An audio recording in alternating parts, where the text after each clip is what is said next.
We live under a growing number of bad laws. Laws that were never directly approved by the public, yet impact us all. These laws didn't write themselves. Legislators did. If they are the source of the problem, we cannot rely on them to be the solution. That's why we propose a People's Parliament. A citizen-led body that crowdsources the identification of harmful legislation and proposes repeals, amendments, or replacements to restore sound governance. If you're frustrated by a bad law and just can't seem to change it through the system, don't take the law into your own hands. You bring it to Parliament. The People's Parliament.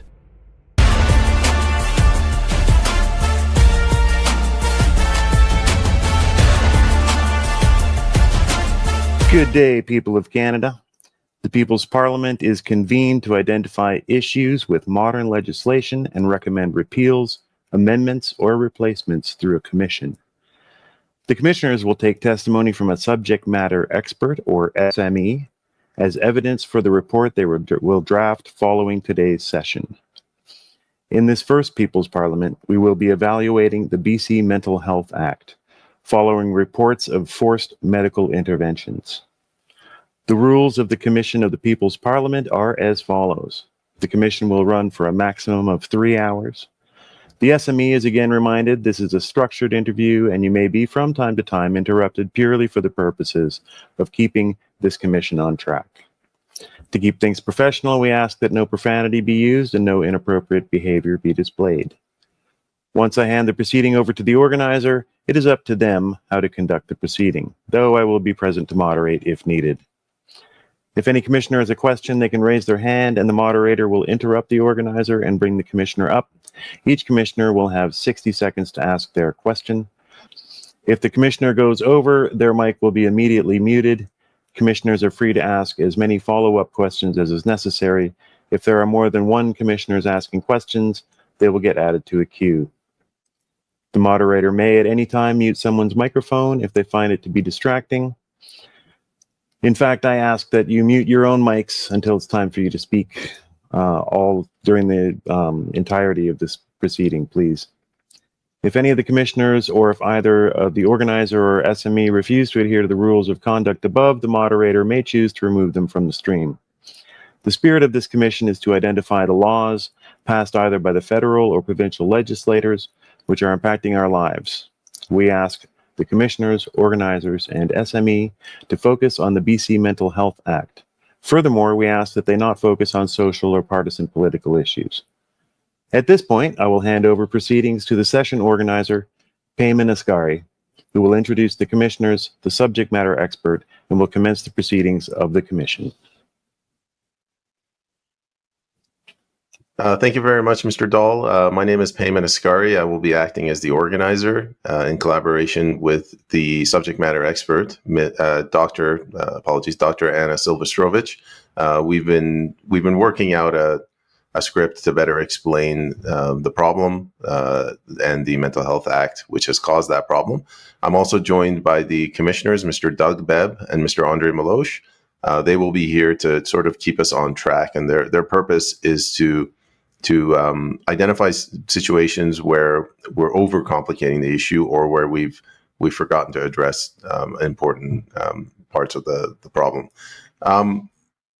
Before I hand it over to Dr. Sylwestrowicz to explain in detail what the problem is, loosely speaking, the challenge that we're facing, that we're going to be covering today, is the issue of involuntary detentions through the health authorities. So whereas traditionally, if you're doing something that's a harm to society, law enforcement would detain you and throw you in a detention center or a jail cell for a short period of time until you can go to court. What we have now is that the health authorities are coming in and they're taking over that role. With that, I will hand it over to Dr. Sylwestrowicz, and if you could in more detail explain roughly what the problem is, the challenge facing society.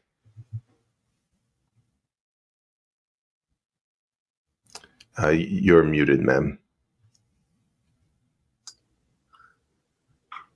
So the way I see it, the challenge facing British Columbia is a very old piece of legislation called the Mental Health Act of British Columbia, and it has provisions in it. There are certain sections and there are violations that violate the Canadian Charter of Rights and Freedoms, particularly with autonomy and deciding what goes into your body and how you're treated.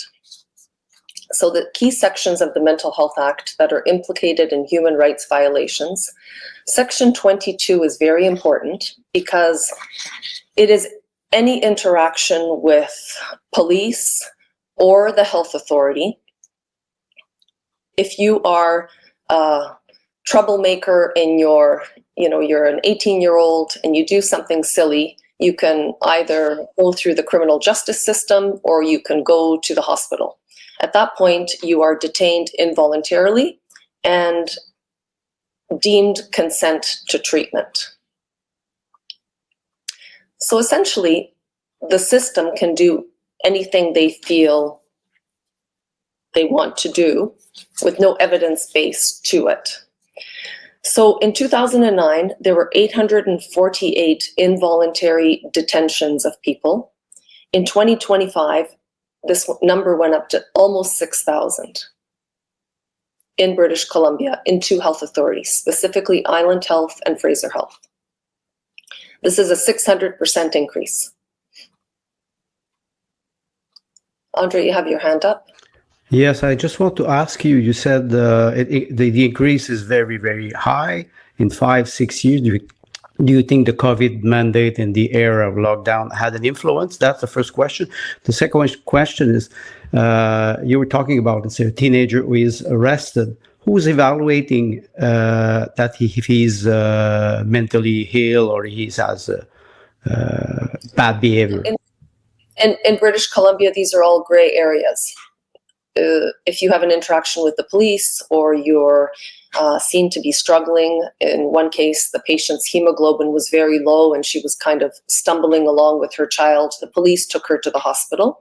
And there you are assessed. You can be assessed by a nurse and you can be detained involuntarily. And it only takes a signature of one physician to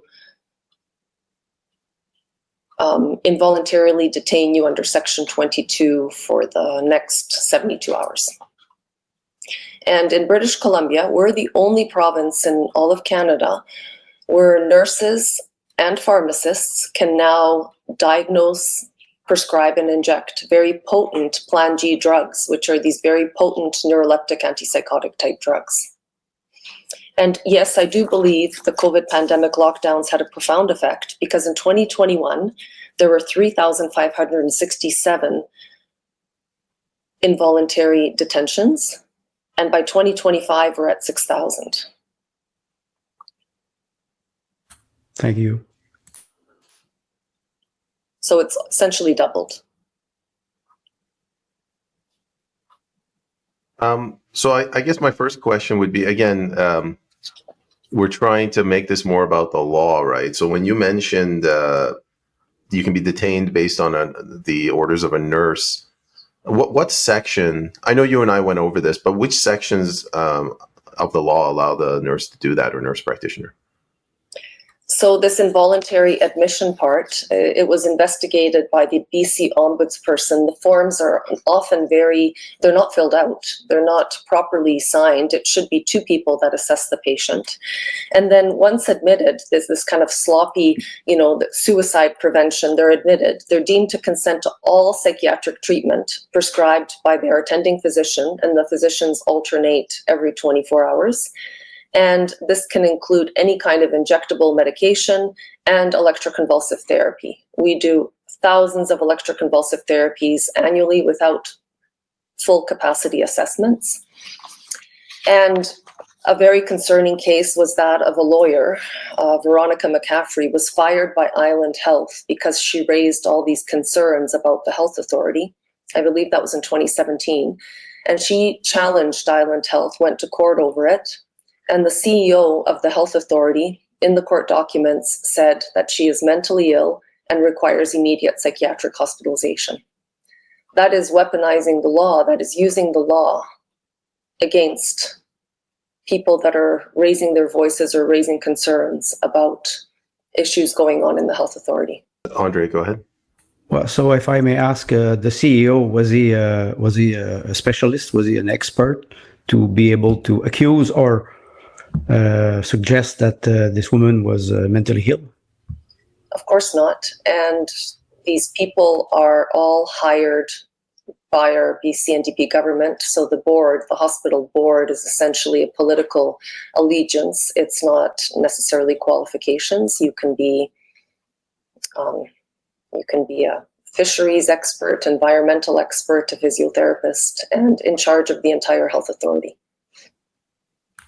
So anybody can accuse anybody of being mentally ill, because when we look at the section 22, they are referring to a physician or a nurse practitioner. So it is quite disturbing. It's very disturbing. We have given an awful lot of power to, usually it's a psychiatrist that signs the form, but he or she only needs a co-signature from a nurse. And of course, a nurse, there's a hierarchy in medicine. A nurse will co-sign anything the specialist deems necessary. So we have given an awful lot of power to the Department of Psychiatry under the leadership of a doctor named Dr. Wei Yi Song, and he's been in charge since 2020. An awful lot of power to detain people under the Mental Health Act of British Columbia and deem consent to treatment. I am Jason, to the moderator. I hope you don't mind that I'm usurping your authority, but Doug, go ahead. Yes, it's kind of an unfortunate reality that some Canadians do become mentally ill and need to be institutionalized. The question at hand seems to only concern the process of that institutionalization.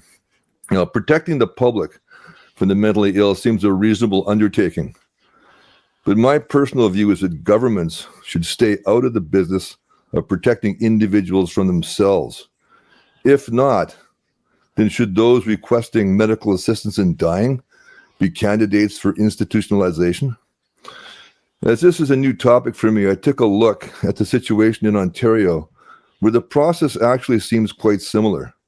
So what is unique to involuntary admission in BC that gives this cause for concern? Or is this more of a universal problem in Canada?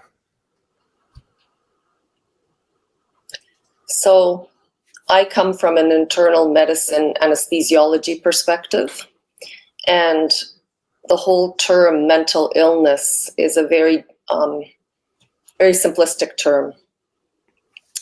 So even if people throw around the word psychosis, oh, this person's psychotic, that person's psychotic.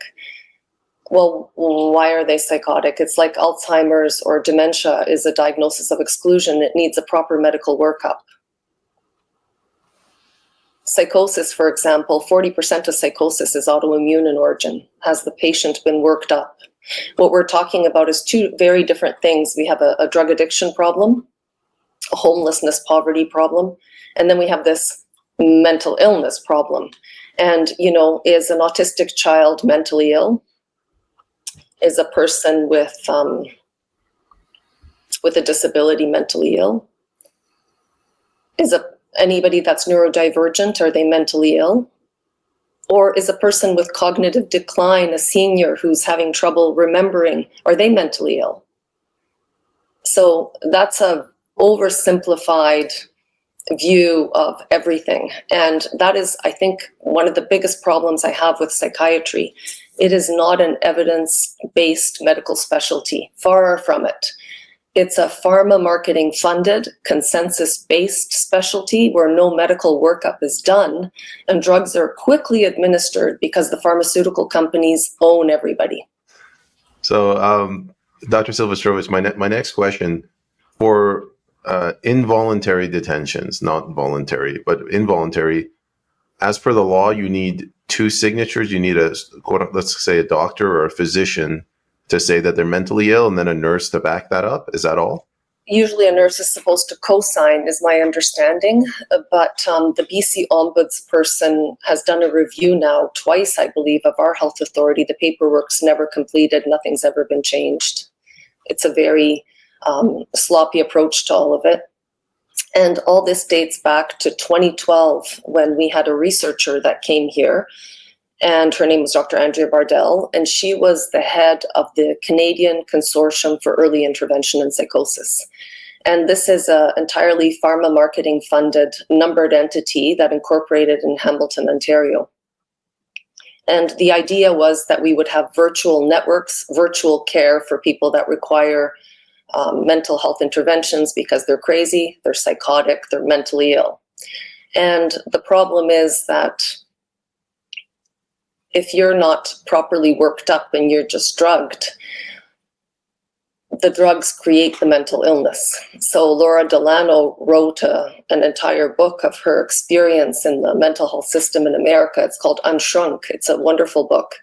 And about how the drugs actually were responsible for her behavior. And it's incredibly sloppy, some of the prescribing that happens. There's polypharmacy, there's overprescribing, there are very dangerous prescribing cascades with absolutely no lab workup, no EKG, because we don't have the resources for that. And so I don't want to mix up what we're perceiving. We have an incredible homelessness, drug addiction, violence crisis in Victoria and on East Hastings, and let's not mix that up with people that are seniors that may have depression, a little bit of cognitive decline, a child who has smoked pot and has had a reaction. You know, those two are very different categories, and to just throw everybody put them underneath schizophrenia is very dangerous and very primitive. And the BC Schizophrenia Society is one of the biggest advocates for keeping the Mental Health Act and pushing involuntary treatments. And the question is why? So go ahead, Mr. Milosh. Well, I have a question for you, Doctor. The decision of a psychiatrist to determine if somebody has a psychosis or schizophrenia, is it based on the DSM-5, the Diagnostic and Statistical Manual of Disorder? Because I'm reading this document since many years, and there's a lot of mental illness that are described in this document, which is from the American Psychiatric Association, if I'm not wrong. And they sometimes the cure or the treatment are very similar from one to another. So what's your opinion about this, and how it could be related to the BC Mental Act? So the Diagnostic and Statistical Manual just keep expanding categories of labeling people. So in my practice, I see a lot of young women. So almost everybody now has borderline personality disorder, and all the young men have ADHD, and everybody has a label. I would say society is mentally ill. All of us are mentally ill. So now we have to figure out, what are we going to do to fix that? Because it's not going to be drugs. And what got us into the whole addiction crisis was OxyContin and Purdue Pharma and their crafty marketing. And more drugs, such as Indivior and Abilify and forced injections, are not going to get us out of this. And a wonderful book that was written by one of the survivors of these chemical incarceration under community treatment orders, because this is also used, instead of keeping people in jail, they'll put them on these community treatment orders and force inject them with antipsychotics, was written by a man named Eric Fabris. It's just a wonderful book that explains the dangers of these community treatment orders. And Otsuka, of course, is leading the way because their marketing was all about deinstitutionalization. So I know everybody wants to just not see what's happening on our streets, and they want everybody locked up. I get that, but that's not what's happening. We don't have infrastructure, we don't have the resources, we don't have the healthcare personnel. So all that's happening are unqualified caseworkers running around all over the community injecting people with depot antipsychotics, specifically Abilify Maintaina in BC. Sorry, I was taking notes. Mr. Maloche, Mr. Bebb, did you have your hand up at any point? No, that's okay for me. Oh, go ahead, Mr. Bebb. Yeah, I can ask another question here, kind of about the history. You said that the BC Mental Health Act is quite old. I had a look at it, and I did see a revision, an amendment table, but it had no specifics as to what changes might have been included from time to time, which actually is available on the federal website for Canadian law. So could you tell us, and there's no way to compare these revisions, can you tell us about any recent revisions that you find to be particularly troublesome? And also, how long have any pre-existing problematic sections been in force? So my understanding is this act was enacted in 1964, which means that was 61 years ago. And right now, the BC government, BC Supreme Court, there's another charter challenge. Now, there was already a charter challenge by Canadian Council of Canadians with Disabilities, and community legal assistance had been challenging this deemed consent provision since 2016. Sadly, nothing has changed. They were arguing that the sections 7, 12, and 15 were a problem. And the case is ongoing in the Supreme Court right now as we speak. And they took it again in May 2025. And all the mothers that have lost their children on this drug and all the patients that were able to testify have been testifying as we speak. Some of these things are ongoing. And one of the women that I've been advocating for very hard, her name is Kirsten Ann Vick, and she's okay to share her name. And her story has been published in the Capital Daily. Tori Marlin was an investigative reporter that got the story published. And it's about a woman who encountered the Island mental health system through the Ministry of Children and Family Development and has been force injected with depot Abilify since 2016. You mentioned sections 7, 12, and 15. Are you referring to the Charter of Rights and Freedoms? Because yes, I'm referring to the violations of the Canadian Charter of Rights and Freedoms, particularly pertaining to human rights in Canada. So section 7, I believe, is life, liberty, and security. So they can do, there was a court case, Fleming versus Reed in 1991, and they ruled that forced treatment without capacity assessment is not constitutional. Now you can imagine the way our systems are so overwhelmed. I mean, we're sending many cancer patients to the States. People are dying. Children are being denied medications. You can imagine what's going on the mental health wards. Yeah, I just wanted to make, thanks for that clarification. We risk confusing sections in the Charter with sections in the BC Mental Health Act. A lot of documents from patients, what's happened in the hospital, and it's nothing short of malpractice. So, you know, I understand the doctors are overwhelmed and they're using these injections as, you know, their excuse is, oh, but it's Health Canada approved. I've had many meetings with Health Canada and I've had meetings with their lawyers and asking, how did this drug get Health Canada approved? Oh, thank you for your advocacy, Dr. Anna. We'll get back to you. And I haven't heard anything. You have to remember this drug had 3,000 lawsuits under Bristol-Myers Squibb, and it has FDA and Health Canada warnings.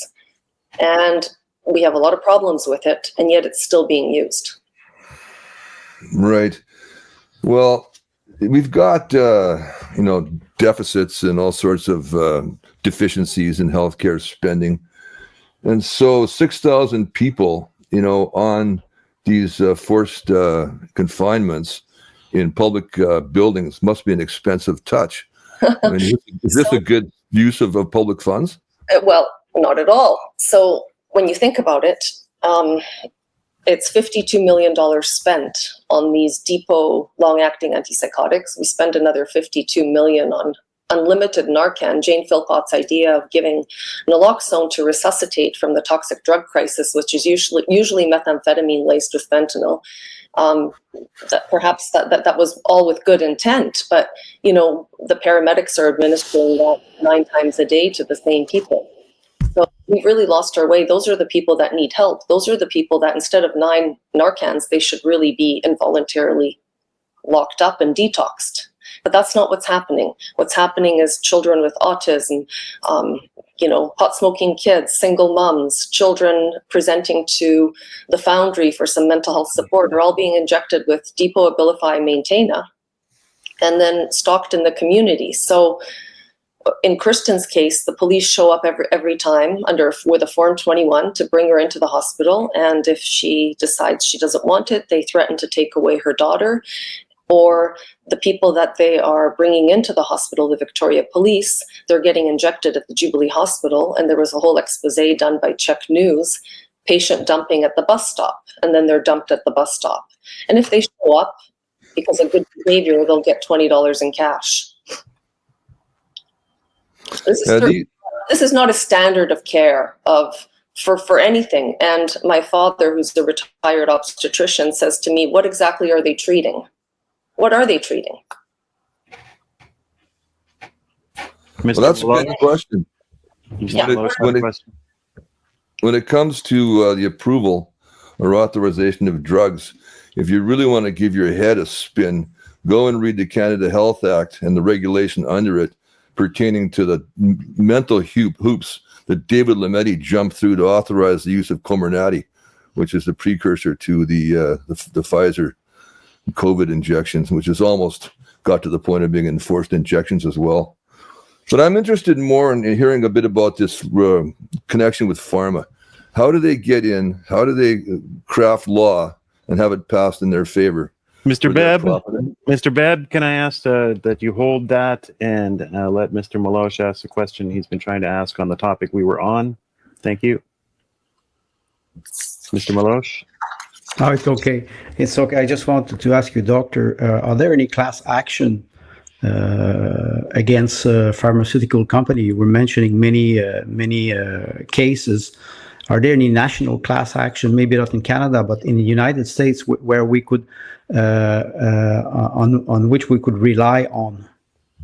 There were many, and they're still up on YouTube, and you can see the American ones. And then, of course, there was one here. I think it was completed in 2016 or 17. But of course, something got missed, and we're still using the drug. That was our health minister, Adrian Dix, and we're recruiting more, and the pharma marketing initiatives are just too difficult to resist. They give you 3 months of free product. They give you a $3,000 bonus for signing people up. And then for completion of the clinical research, that was the Relium trial from 2016 to 2018, there's a payment at the end of that as well. So pharma is very much incentivizing. And Dr. Joel Lexchen has written extensively on this topic about how pharma is too close for comfort in Canadian medicine. And it's absolutely no different than in America. These particular injection depot antipsychotic drugs, Rob Wypond and Robert Whitaker did a whole investigation, and it was published in Mad in America, and it is called the $1 Million Club. Some of the experts in their field of psychiatry that are pushing this agenda received in the order of $8 million in the course of just 2 years to push that agenda. It's no different in Canada. It's just that we don't have sunshine legislation, so we don't know who gets paid what and why by the pharmaceutical industry. When we go to Indivior, which are injections of opioid agonist therapy and like opioid replacement therapy and these antipsychotic injections, it all goes back to Canadian lobbying, and the lobbyist involved with these companies, and also telemedicine, because ideally they'd like to track these patients to then, so you want to incorporate technology and the injections. And Otsuka, the Japanese antipsychotic manufacturer, was the first one to use AI and technology when they affiliated with Proteus Digital Health. Their idea was that they have an ingestible event marker so they could actually track people and make sure that they were taking their medications. So it was in order to, Dr. Bardell says it was to decrease caregiver burden and to facilitate hospital discharge and for convenience. The question is, whose convenience if most patients are begging to come off the drugs? And that takes me to Section 31, which is extended leave under the Mental Health Act of British Columbia. And this section is the section that when they're discharged, they're still certified under the Mental Health Act on extended leave, and they remain subject to involuntary treatment in the community, including deemed consent, possibly for years. Thank you. Sorry, I'm just taking some notes. I had some follow-up questions. Drug trials are short, but in the case of these injectables, the drug trials are usually 24 months. Some of them have been terminated. So the Relium trial, a lot of people dropped out. I believe only 33 finished. Kirsten was one of those women, and she's barely alive. So what is the intention here, and what are they doing? Go ahead, Mr. Milosh. I just have a quick question. Do we have any statistics on the number of prescriptions are delivered every year in BC or nationally? Yes, and we can we see a correlation between what is happening now and the amount of prescription? So IQVIA. So a long time ago, well over a decade ago, there was a tech company that started in Nova Scotia. It was called STI Technologies. And STI Technologies started a program called Innovi Cares, free prescription drugs that are, fancy brand names. And a lot of the mental health drugs are there.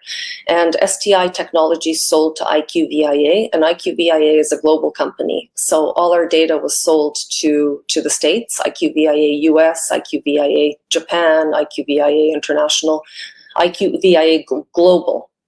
And all of that data is available and aggregated on that site. So if you look up IQVIA for mental health disorders in Canada, you will see. But in BC, I still have a lot of connections within the community. I know that in 2023, 4,400 people were force injected with Abilify Maintaina. And that's only our health authority. And then, of course, that just keeps expanding because of the very aggressive marketing initiatives by Otsuka. Otsuka was originally with Bristol Myers Squibb.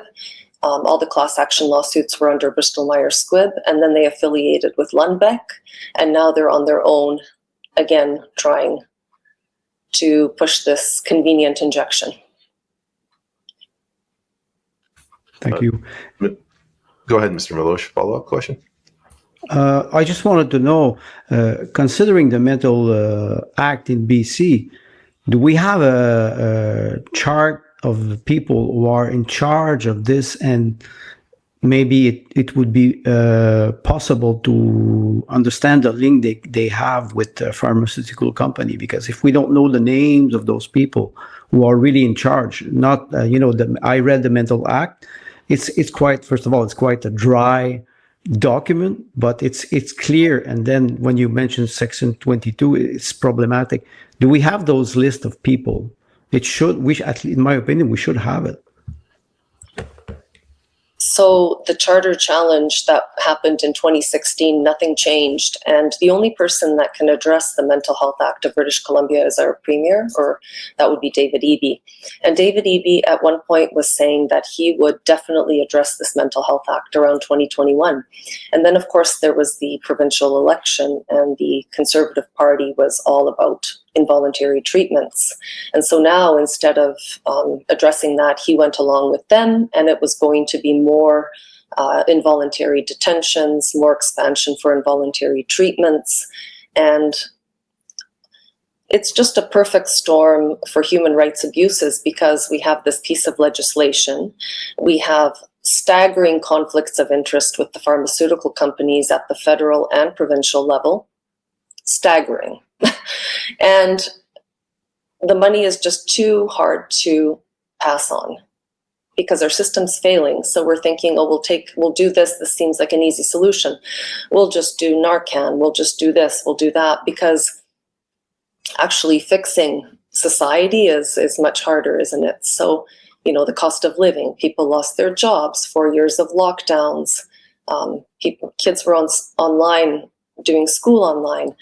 Kids under the Ministry of Children and Family Development, one child dies every 3 days in Ontario, the same for BC. It really affected the disadvantaged. It affected the First Nations communities disproportionately.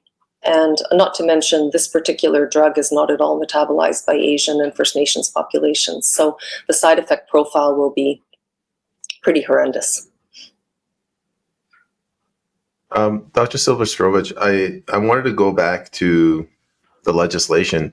So you mentioned the phrase deemed consent. Now, everybody can kind of figure out what that means. It's, you're not giving consent, it's just assumed. But how does that play out in the real world? Like, people come in and they're unconscious, or is it just, oh, this guy's mentally ill, so I'm just going to assume that he's given me consent? So once there's an interaction with the system, what I call the system, whether that be the Ministry of Children and Family Development, and the single mothers are threatened with, we'll take your children away if you don't do this. So they've got this scheme of doing things. Or if you're in some sort of supportive housing because you're in their housing, that seems to go along with the depot injections as well. And the way it looks, and I can just show you. So in the case of Kirsten, there's always police involved. So the caseworker, we have it on a recording from London, Ontario, that these caseworkers are actually paid out of the pharma marketing dollars. Okay, so they're running around in the community injecting these drugs, and these caseworkers show up with the community response teams.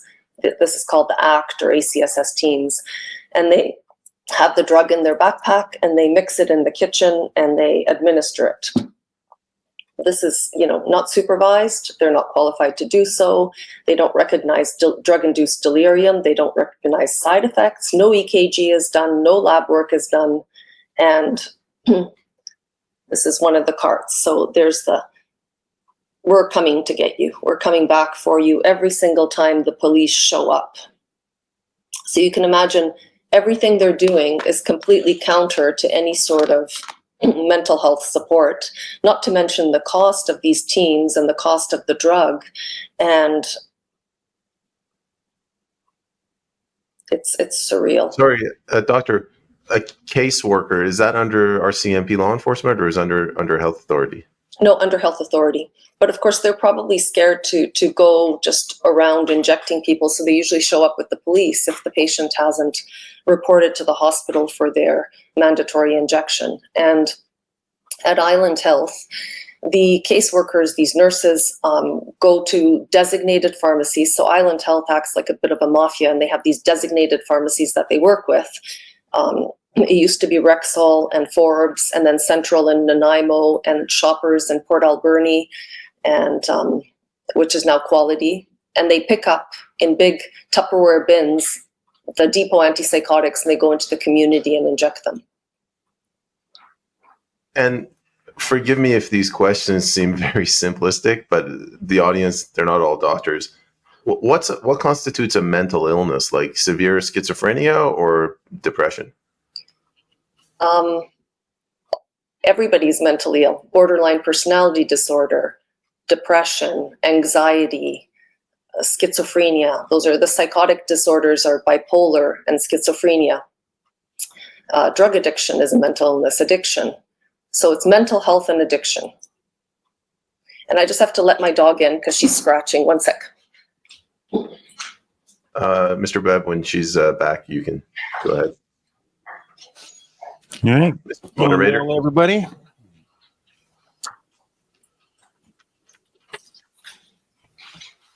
So when you're detained under the Mental Health Act, it's usually because you're perceived as a threat to yourself or others.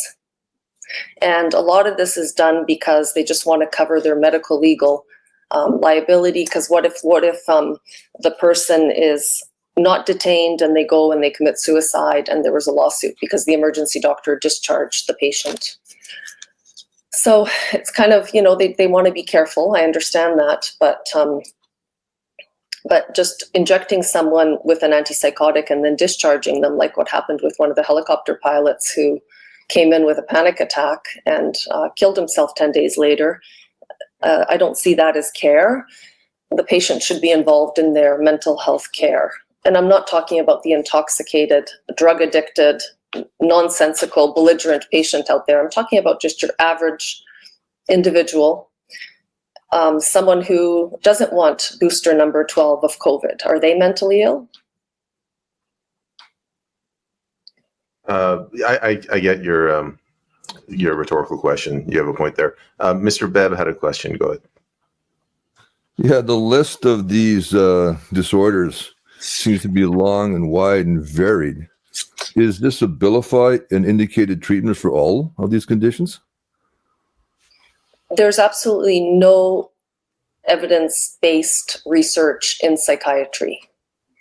Studies are short-term, pharma marketing funded, ghost-written, and there is no evidence-based guidelines. The closest thing is called, I went into some of these CAN-MAT guidelines for mood and anxiety disorders, and it's so very variable. It varies from province to province, jurisdiction to jurisdiction, and country to country. And that's why psychiatry, by a lot of the psychiatry critics, is not considered a true medical specialty.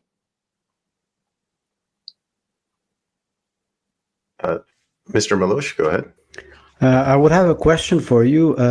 Mr. Oscari sent us the document. It was BC Mental Act. I think you wrote some notes, and I can just read it. It is a human rights concern, charter violation. It says the BC Ombudsperson 2019 report committed to change found that only 20% of audited files complied with legal documentation requirements for detention and treatment, indicating systemic non-compliance with right notification. So the Ombudsperson, sorry for the pronunciation, seems to say that they do not comply with the BC Mental Act. Is it? 100%, and Jay Chalk is his name, the BC Ombudsperson, and he is 100% correct in everything, and it's so thorough and it's so well documented, and the health authority absolutely follows none of the recommendations, and it's gotten worse. Okay, and, so in your opinion, is it intentional, or it's only ignorance? In my opinion, it is. The incentives are pharma marketing dollars. What you were mentioning earlier, okay. Yeah, and I'll tell you another thing. I'm trained in pharmacology, internal medicine. I was a trauma anesthesiologist, neuroanesthesiologist. I did cardiac anesthesia. I've worked with all the specialties for 3 decades. And I am ashamed to say that I offered anesthetic services for the Department of Psychiatry from 2013 to 2016 because I had no idea that these poor polydrugged patients really had not been offered full informed consent. And we do thousands of these people because it's almost a business plan for the health authority. And now that I've researched all of this, I'm deeply ashamed about that. And I would love to see that challenged.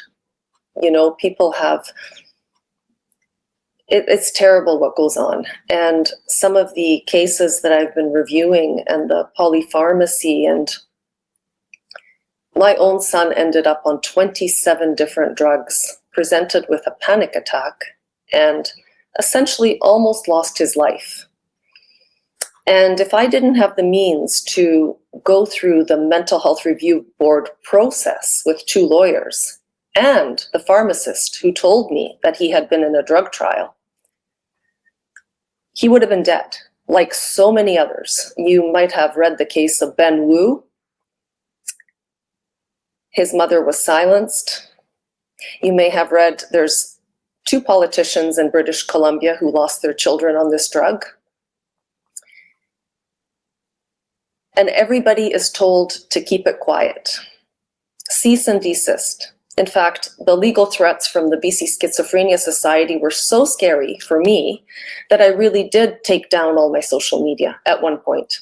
And now I think, no, this is not correct. I've reviewed 100 charts. I've got all the documentation, and I believe it is entirely ignorance and greed that's driving this, and it affects Island Health and Fraser Health, and it is spreading to the rest of Canada, i.e. Ontario and Quebec, and that's a terrible, terrible precedent.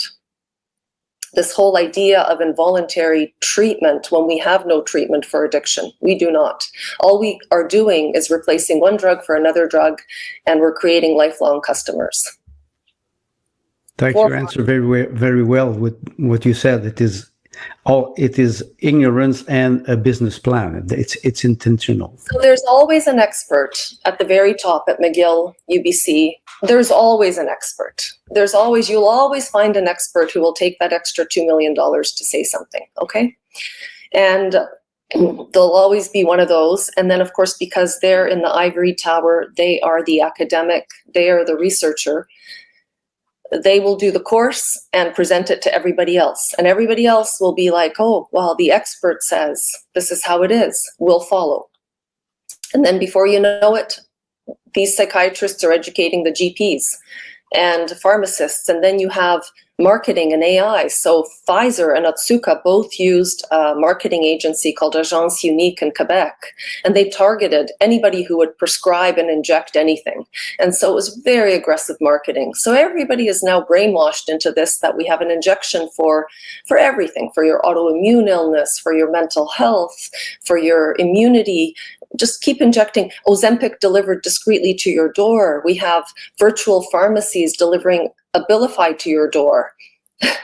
The potential for misuse, these are very dangerous drugs. These, I would classify them as not just medical implants, but bioweapons. And there are drugs that can be injected every 1, 2, 3, and even 6 months. That's not going to cure schizophrenia. That's not going to cure anything. That's just like Eric Fabre says, a tranquil prison of some kind until they're dead. And is that our intention? Is our intention to hurt people? That's not why I took the Hippocratic Oath. Thank you, Mr. Meloche. Thank you, Dr. Sylwestrowicz. Mr. Bebb, go ahead. Yes, thanks. I have a difficult believing that all of this is predicated on the opinion of an expert and not on clinical trial evidence. Can you confirm that this is just opinion, this treatment protocol? So Canada led the way in a pharma marketing funded initiative called the Reliam trial, RELIAM. And the Reliam trial was organized out of Calgary, where the pharmaceutical representative employed directly by Otsuka, her name was Veronique Littman-Kreitz, went to Dr. Oluboka, I believe. He's a Nigerian doctor, Toba Oluboka, and they collaborated with Dr. Andrea Bardell in Victoria and Dr. Howard Margolis in McGill University. These virtual networks started, and they did a trial, a prospective, not blinded, let me just not mess this up. So it was called Treatment with Aripiprazole Once a Month Injection is Effective in Improving Symptoms and Global Functioning in Schizophrenia with and without comorbid substance use. The name on the paper is Howard Margolis, who is the expert at McGill. And the other people are all Otsuka employees. This is the study. This study was conducted from 2016 to 2018. Island Health was involved. Most people dropped out. 33 completed the study. The long-term outcome data is not shared because it was sponsored by Otsuka, like most pharmaceutical funded studies are. They keep the data. So we don't know if those patients are dead or if they've miraculously recovered from their schizophrenia and substance use. I presume they're dead. Kirsten's still alive. She is not well, but she's still alive. The trial ended in 2018, and based on that, based on 33 people, this multi-centered trial, the use of depot antipsychotics exploded. So now we're spending $52 million in BC on depot antipsychotics. Most of that is Abilify Maintaina, some is Invega, which is the sedating one. And the initiatives are, it's affiliated with, they use technology in order to sell their brand. So Alio Health, which is a Calian company, you register your patient with Alio Health, you call 1-833-EXP-CONN, you register the patient in Ontario, and they send you 3 months of free product, and they give you an honorarium. The usual honorarium is what Otsuka tells me, because I've called them a million times about, can you please share your data? But of course they won't, because that's patient confidentiality. And freedom of information requests are often blocked because of patient confidentiality and the HIPAA, Health Information Protection Privacy Act, which was brought about actually because Rosemary Kennedy's lobotomy was botched. And so Ted Kennedy wanted to make sure those records are sealed in perpetuity. It's really, really frustrating. But when I left anesthesia in 2016 to start my own clinic, I run a lifestyle medical cosmetic clinic. I understood exactly how pharma markets to the two doctors in the community. I hadn't understood that when I was an anesthesiologist because we're not very pharma influenced. Emergency medicine, critical care, anesthesia, surgery, there's not a huge pharma component to it. There's not. Other specialties, cardiology, urology, and psychiatry, it's pretty staggering. They get a lot of money, hundreds of thousands for promoting certain medical devices, for pushing a certain drug. And in the case of these depot long-acting antipsychotics, the researchers, the experts have all been published. It's called the $1 Million Club, and that data is available, and it's in America. In Canada, it's still top secret, and Joe Lexton has been pushing for more transparency. And most of the type of literature that the drug reps are presenting to the GPs in the office, you'll see if you look at who sponsored the trials, if it's all pharma funded, that's not a true scientific trial. That's a fancy marketing initiative. Mr. Bebb, you have a follow-up question? Yeah, just a follow-up. So we're not sure they work at all, or if they're actually indicated properly for these various conditions, wide-ranging. Have there been any clinical trials on side effects or bad outcomes? Most people are dead. That's a bad outcome. So, you can call Health Canada till the cows come home, and they have a 1-800 number. They're really concerned, but most drugs, they want to keep pushing because they've signed contracts. So when you buy a drug, so in my clinic, if I buy $300,000 worth of a certain toxin or filler, you want to ensure you're going to use that drug. So I've learned how this works now.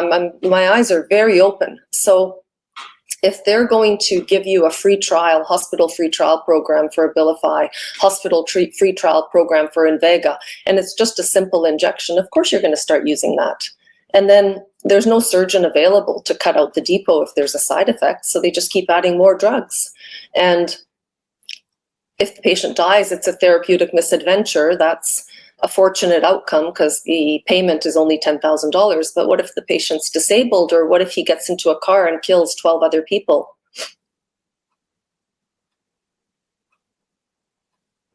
Thank you, Doctor. Mr. Bebb, go ahead.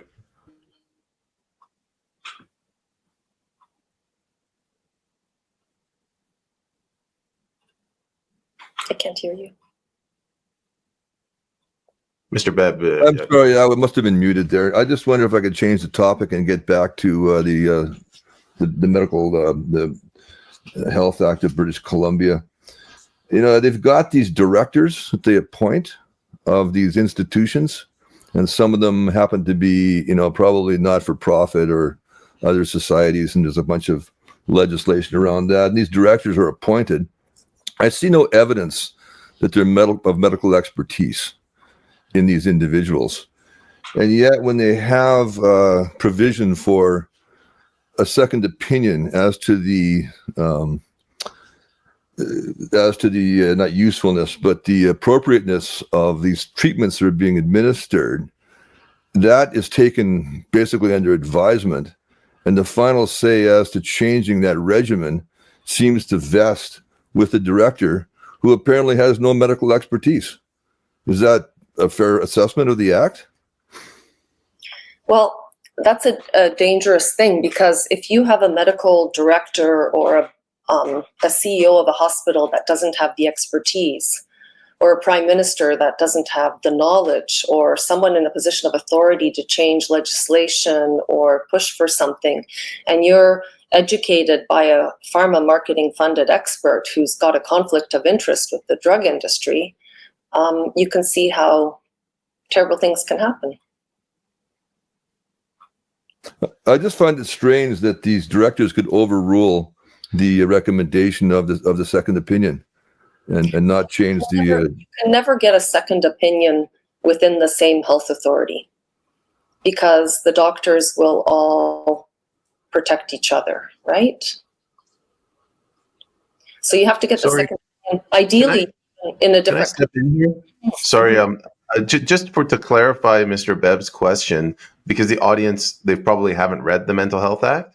Mhm. When we say director, previously we were talking about how you need a doctor or a physician to say that these people are mentally ill before they can be involuntarily confined.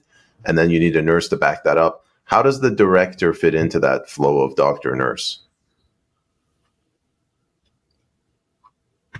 Well, you know, I don't really know. There's a hierarchy in the hospital where there is a board, a hospital board. And ultimately, they can take away your medical privileges. So the board has power over the doctors. But they have a few doctors that are sitting on the board as well. HAMAC, Health Medical Advisory Committee.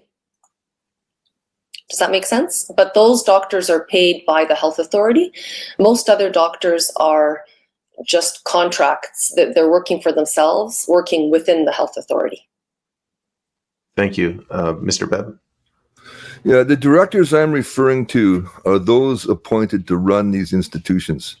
They would they'll admit patients on the basis of this Form 1 and Form 2 and make these decisions up until the point where they can basically overrule a second opinion as regards to treatment regimen. So these people don't appear to have medical expertise. They are, you know, functionaries who will run the institutions, be that some kind of a society or other government institution which is purchased by the BC government. So these people seem to be unqualified to make that determination. That's the question or point I'm making. The answer is I don't know. I don't know. It's always, the buck is always passed. Oh, it's not. I didn't make that decision. And then when it comes to the case of Kirsten, it was a misunderstanding in 2016 when all this started. But everybody just reads everybody else's notes, and now, you know, this person is like that, and they just keep going, and nobody just sits down and reassesses. And then when she asked for a second opinion by the department head, who is Dr. Wei Yi Song, the Department of Psychiatry head, he said, I can't give you a second opinion because I work for the health authority. So you can ask for a mental health review board, which you'll sit down and you'll have a mental health review board in Vancouver if it's in Victoria, and the psychiatrists will talk, but only 10% of patients actually win their mental health review boards. So the system is really, in my opinion, stacked against the patient. Thank you. Mr. Bebb, we're going to go to Mr. Meloche. He's had his hand up for a while. Go ahead. Well, I have two questions for you. Is there any ethics committee to review the decision if a psychiatrist will emit a diagnosis and let's say we have a second opinion? Are there any ethics commission? That's the first question. Okay. The second question is, Jason, can you bring the section 23 on? It says a patient admitted under section 22 may be detained. I think it's a little bit lower. They're referring about discipline. And what I was reading, wait a second, I will just read. Section 23 authorizes designation facilitates to discipline involuntary patient, including through seclusion, restraint, or withhold personal items. So when they detain people like this, yes, exactly, thank you. It's not 23, it's 32. When they discipline, can you define the word discipline for our viewers? Because it seems quite harsh, this word. It is beyond harsh. It's solitary confinement and drugging. And if I showed you some of the patient records, you would be shocked. Okay, so it's an abuse.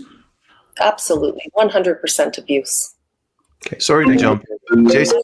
I would say torture. Sorry to jump in. Jason, can you bring back that section 32? Mr. Dull?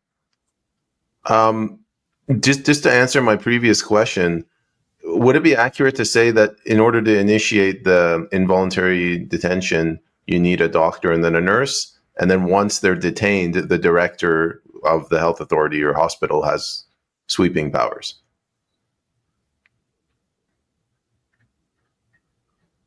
Are you asking me? Yes, as a point of law, like a director can't authorize people to be involuntarily detained. The director has to go and request that power to be delegated to them through a doctor and then a nurse. I wish I knew how it worked. It seems very haphazard. The BC Ombudsman has expressed his concerns now for many years, and the paperwork's not filled out. The names are not on the documents. And I've got Kirsten's document here in front of me. It's just gargled medical involuntary admission, Form 4 under the Mental Health Act. She has a thought disorder. Like, what does that mean? And from that moment on, her thought disorder, she's now tortured for the last 10 years. Extended leave under the Mental Health Act, no reassessment, no EKG. Everything on the BC Emergency Health Services is wrong. It was low back pain after postpartum. She has a reference written by an RCMP officer who was her boyfriend, saying that he vouches for her, his longtime friend. And like, once you fall into the system, you're done. And she, because she needs support, because she has help from the Ministry of Children and Family Development, because her ex-partner was drug addicted and he left. And this is what they've done to her. This is this young woman. She's inflamed, in congestive heart failure, C-reactive protein through the roof, can hardly move. And this is care. Dr. Sylwestrowicz, thank you for your patience. In my question, the previous question I asked you couldn't answer. We understand you're not a lawyer. Your specialty is you're a doctor. I've learned the legal system has failed me over and over. I realize now our criminal justice system is completely broken, and family law is broken. Kids under Ministry of Children and Family Development are dying, and the lawyers can manipulate these laws way more than I can.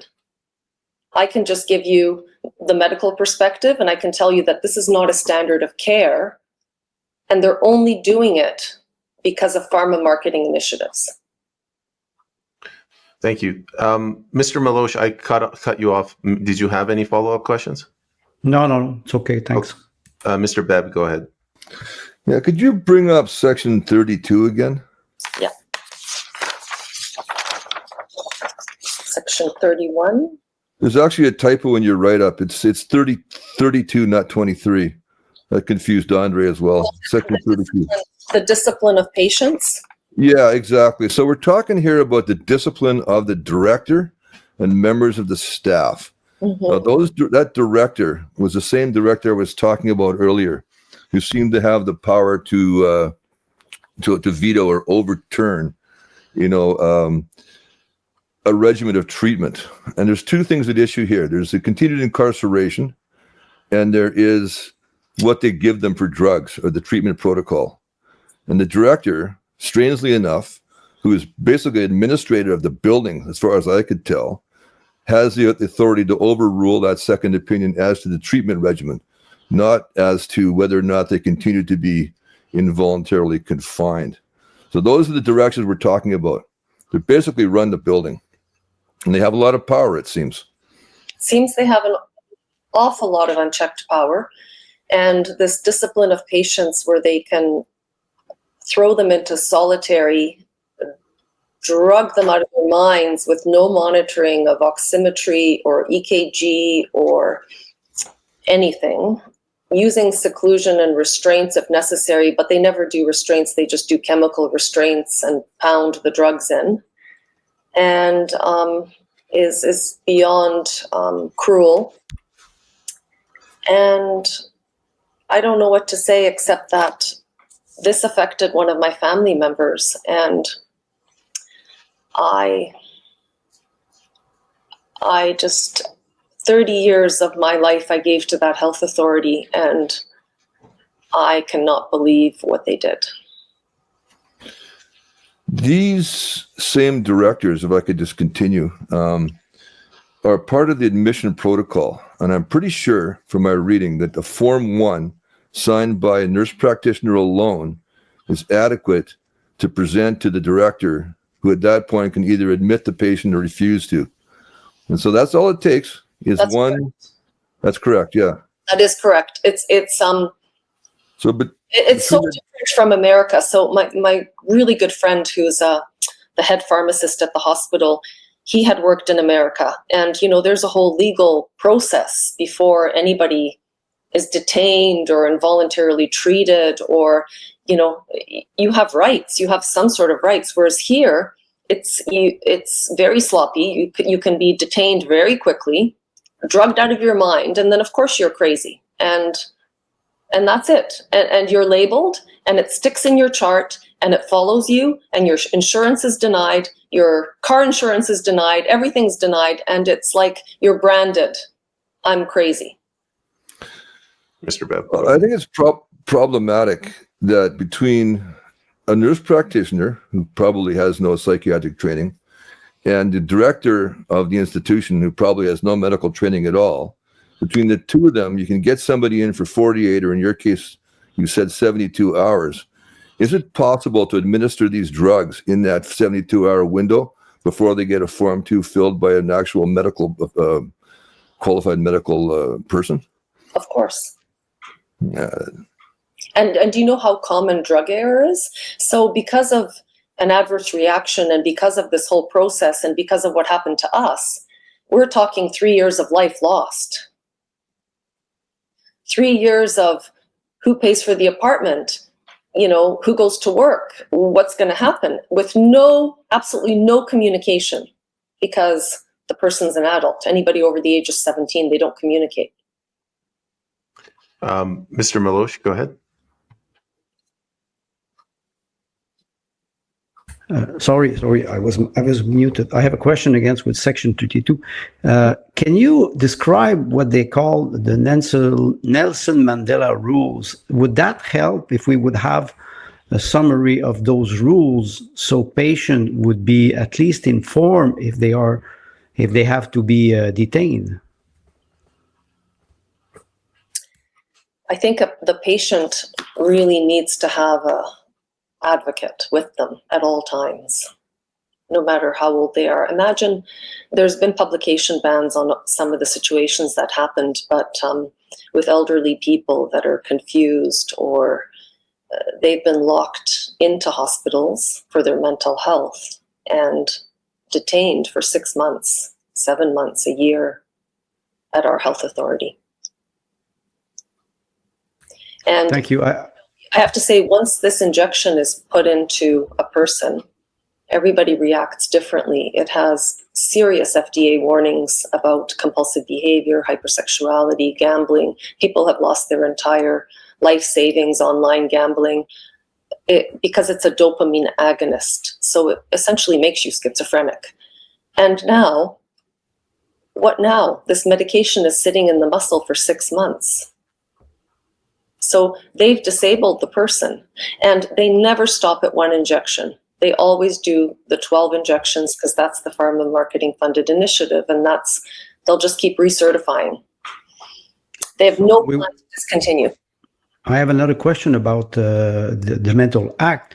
In the People's Parliament, we want to see if we are able to amend an act. So do you think it is possible to amend the BC Mental Act and, let's say, introduce a safeguard, no injection, because for 72 hours, or having a second opinion, because like you mentioned, as soon as the drug is in the body, you're stuck with the process. You're drugged, right? You've got, but there's also a very significant difference between an injection antipsychotic or benzodiazepine and a depot injection antipsychotic.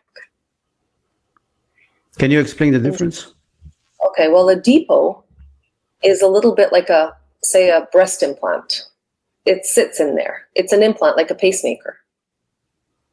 So you can't get rid of it. You're stuck with that implant.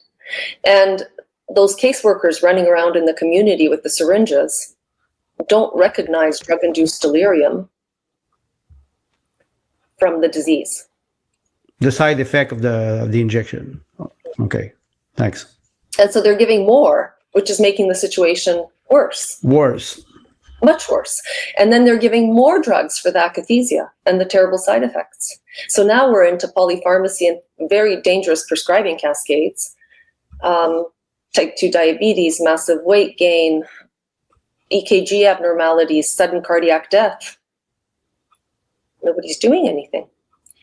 And so the BC Ombudsperson 2019 report actually said committed to change, found 28% of audited files compiled with legal documentation for detention and treatment. There was no human rights notification. Unlike other provinces, the patients are left vulnerable, especially those with any sort of neurodivergent disability or, language barrier. It's awful. One time I saw in anesthetic consult a woman who was signed up for 12 rounds of electroconvulsive therapy because it's not just one ECT. And she was Polish, I'm Polish, we were speaking. She wasn't even depressed, and they had signed her up for 12 rounds of ECT. It's barbaric. I'm going to, I'll ask a question in a moment, but Mr. Dahl, can you bring up section 22? And then I'm also going to go to section 23. This is mostly for the audience.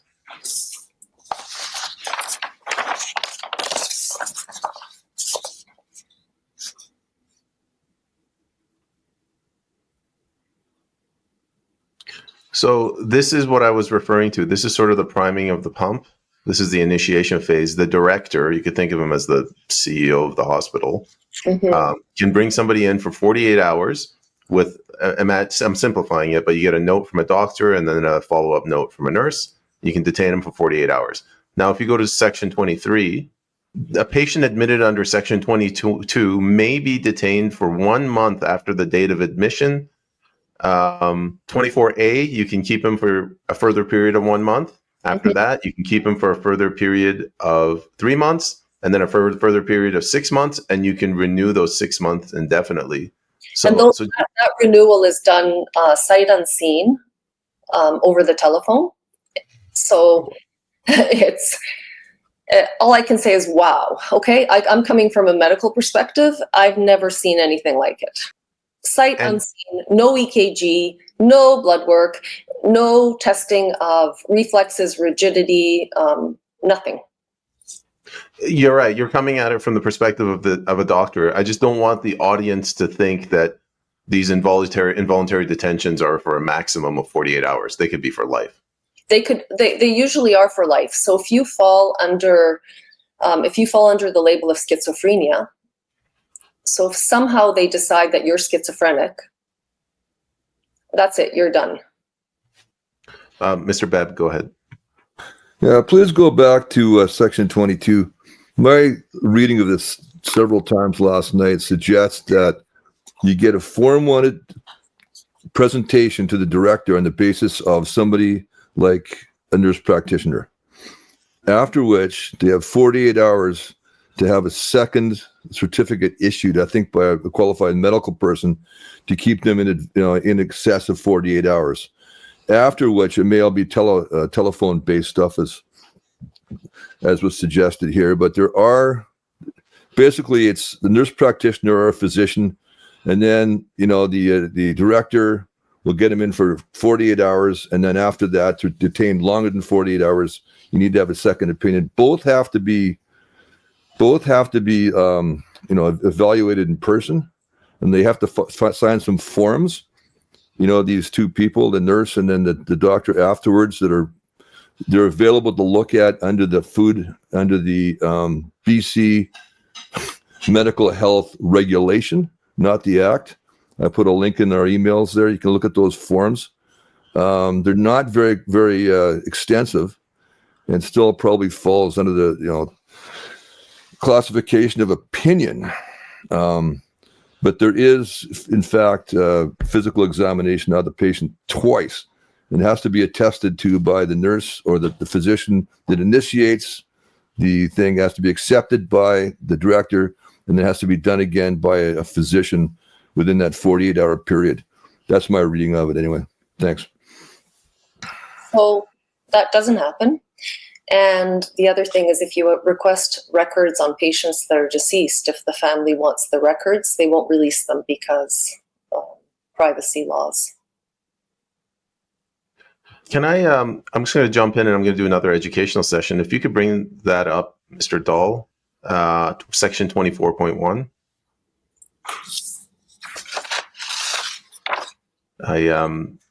Dr. Sylwestrowicz and I were working on this, so I have some familiarity with this piece of legislation. I'm going to simplify this for the audience. The ultimate authority lies with the Lieutenant Governor General, and the Lieutenant Governor General empowers one of the ministers, presumably the Minister of Health, the Provincial Minister of Health.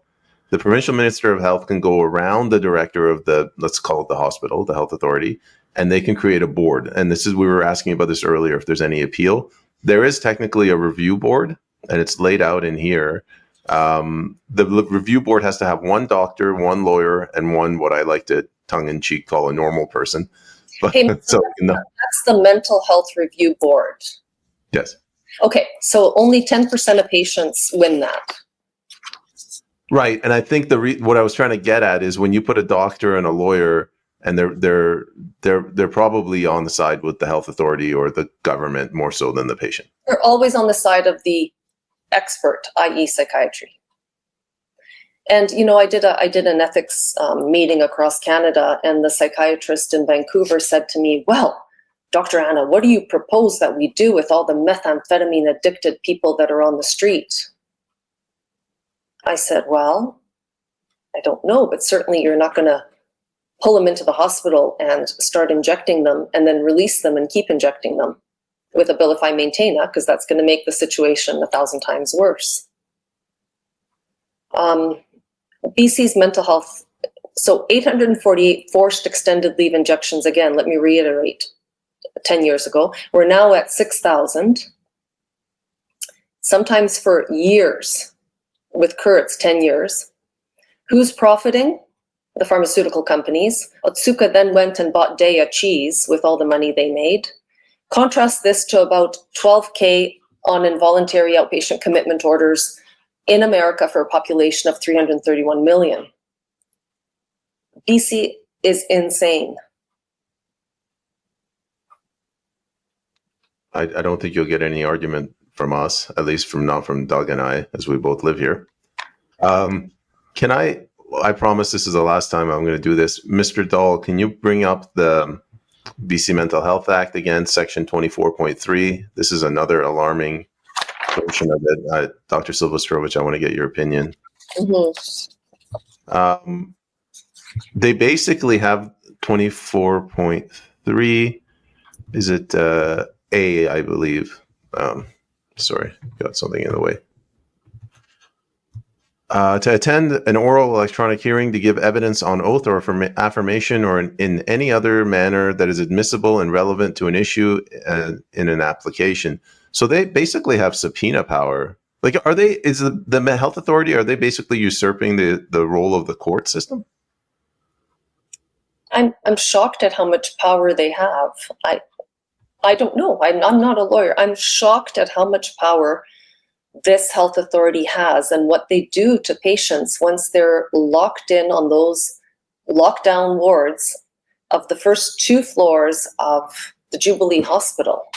And I think most of us, in critical care and emergency, and we all feel the same way. But, the health authority can threaten an entire group of doctors, like the internal medicine specialists. They can threaten them that they will fire them all. They have unbelievable power and authority over the frontline workers. It's alarming. I've kind of monopolized on the time here. Mr. Meloche, Mr. Bebb, do you have any questions before we proceed? Mr. Meloche, go ahead. Well, I do have a question again with section 22, if you can bring it on, Jason, about, let me just find it. Human right concern under charter violation. If you go a little bit more down, you can go down. I will tell you when to stop. Last year, one of their doctors that's in administration, presented a grand round on medical assistance made for mental health. Now, you can imagine if they're admitted, deemed consent to all psychiatric treatment, including medications, electroconvulsive therapy, without having an assessment of their decision-making capacity, what stops them from doing MAID? Well, that's my question, because I don't know if we will see, but I can read it. Human rights concern. It says that violates the United Nations Convention on the Rights of Persons with Disabilities, which emphasize free and informed consent, Article 25. The UN Special Rapporteur criticized BC's Mental Health Act to broad involuntary treatment criteria. So my question is, there was no free and informed consent when it was the time for the COVID injection. How can we prevent that? Is there a formula for a patient do patient, even if they are involuntarily detained, who can sign a consentment?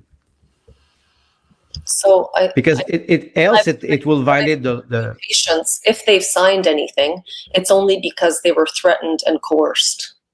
So women will sign the consent because they'll threaten that they'll take their children away, for example. Or they're told, like my son was told, that he's very lucky to be in this drug trial. This is a very special drug trial. So it's blackmail all the time. Yes. Mm-hmm. Okay, thanks. Thank you, Mr. Meloche. Mr. Bebb, go ahead. Yeah, just 2 points. Just payment. I think that the Governor General that you're referring to is actually the Governor General in Council, in the capacity in Council, which is really another name for the Privy Council. So they act in various capacities. So it is not the Governor General per se, it's the Governor General in Council, and you'll see that terminology used throughout the Act. The second thing I'd like to bring up here is that this idea of MAID for detainees would seem to be the ultimate step in self-harm, which is ironically one of the things you can be admitted for in the first place. Correct. Thank you, Mr. Bebb, and thank you for the correction. I was not aware of that. Can we, Mr. Dahl? That is the CEO of our hospital. She's a physiotherapist. Nobody's ever met her. Would that CEO constitute the director in this legislation? Admin is in charge. So this is another person who's very, very high up, very in charge. These are the people that have authority over everybody else. She's a lawyer. The doctor that pointed out all the problems at Fraser Health because the emergency rooms are overwhelmed with the side effects of these forced depot Abilify Maintain injections, she was fired. Thank you. Mr. Dahl, can we bring up the BC Mental Health Act, Section 28, bracket 1, emergency procedures?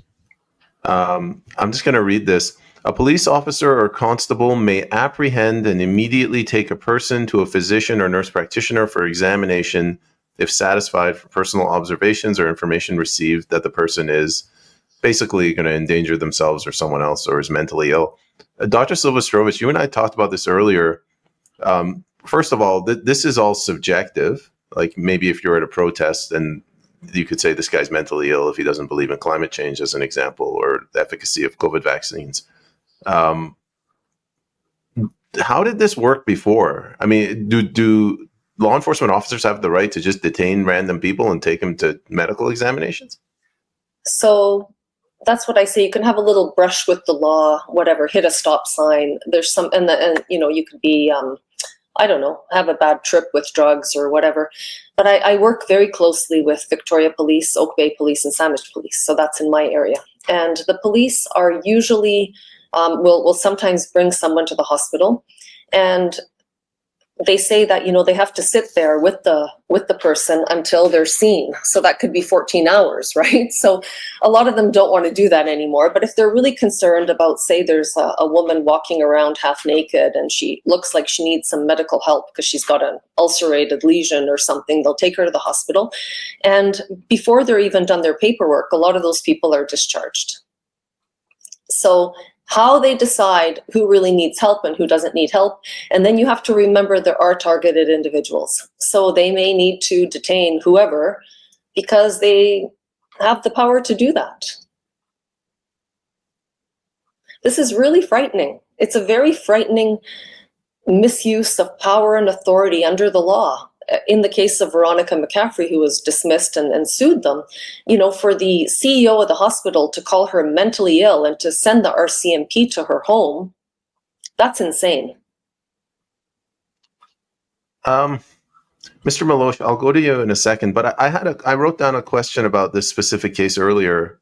If I could just, if you give me a moment to go through it.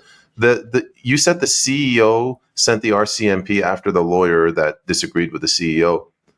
How did the CEO initiate that exactly? Did the CEO go to a doctor and say, hey, can you just tell me, can you sign this form that says the lawyer is insane? The doctor said yes, and then they did it with a nurse and then gave that to the RCMP? So I'll read you the court document.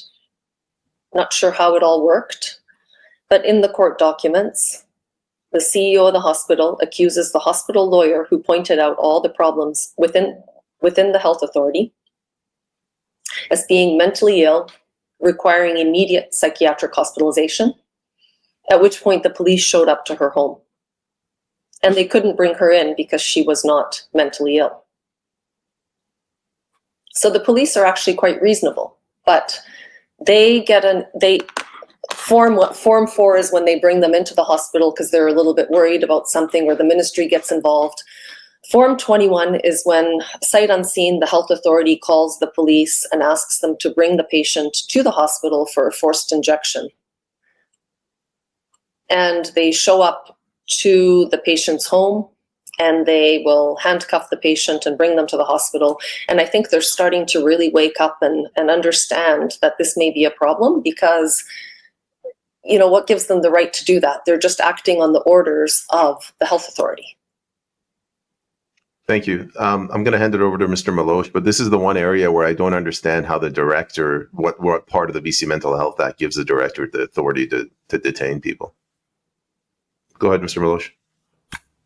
Well, I will follow up with this question about the requirement or the skills of the policemen when they are arresting somebody. Are they trained in a way to recognize what we would say, quote unquote, a psychosis crisis or symptoms of schizophrenia? Are they trained, or they are just following orders?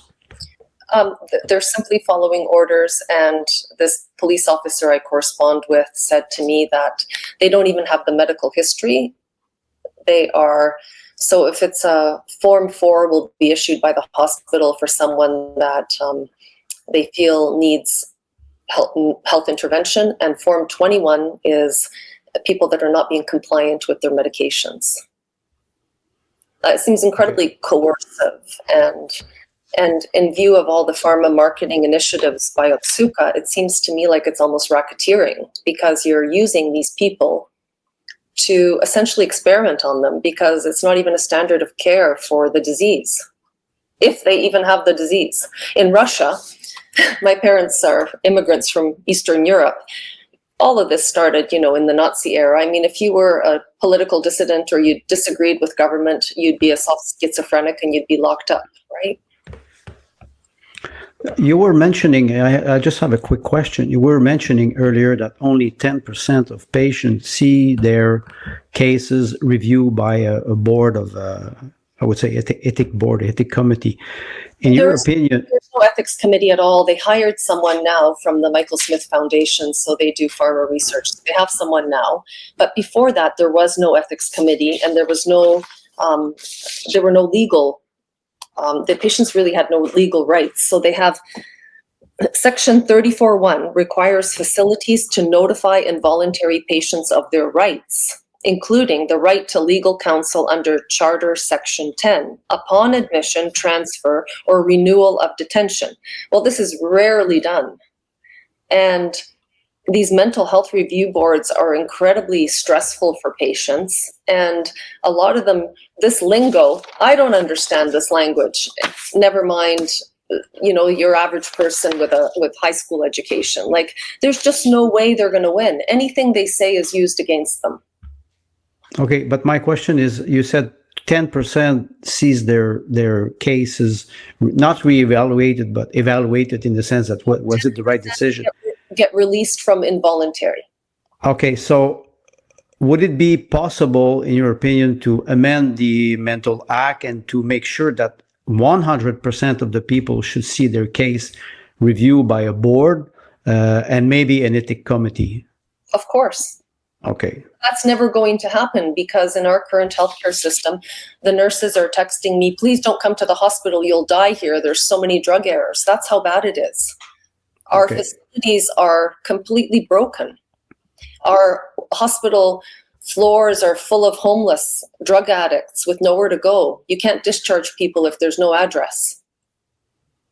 Okay, thanks. Thank you, Mr. Meloche. Mr. Bebb, go ahead. Yeah, I just go back a bit, talk about this sort of police determining who should be presented to the director for admission, or at least to a nurse practitioner for this Form 1 admission thing. And this, I think, is sort of a frontline determination. The police officer is not going to be very educated or, skilled in diagnostics. Maybe the nurse isn't either. And one helpful thing I found in the Ontario regulations was the same problem when it's presented to someone who's worried about a loved one. They can make an application for voluntary, involuntary admission for a loved one who is exhibiting certain behavioral characteristics in the home, right? And there's all sorts of problems with that, relationship stuff going on with the loved one. But there is a list, of things to look for in the document I sent last night. And that seems to be a reasonable thing, like excessive weight loss, confusion, living in messy circumstances.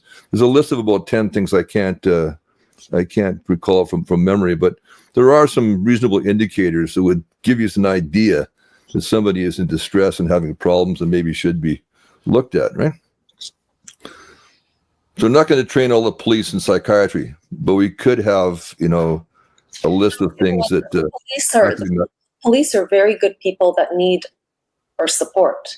Our premier actually wrote a whole paper on how to sue the police. So he's not very supportive of the police. We have all these catch and release policies where we have criminals running around the city, hurting people, stealing, breaking into stores with absolutely no accountability. And yet we're torturing kids with autism and single moms and kids under the Ministry of Children and Family Development. So, and older people. We've completely lost our way.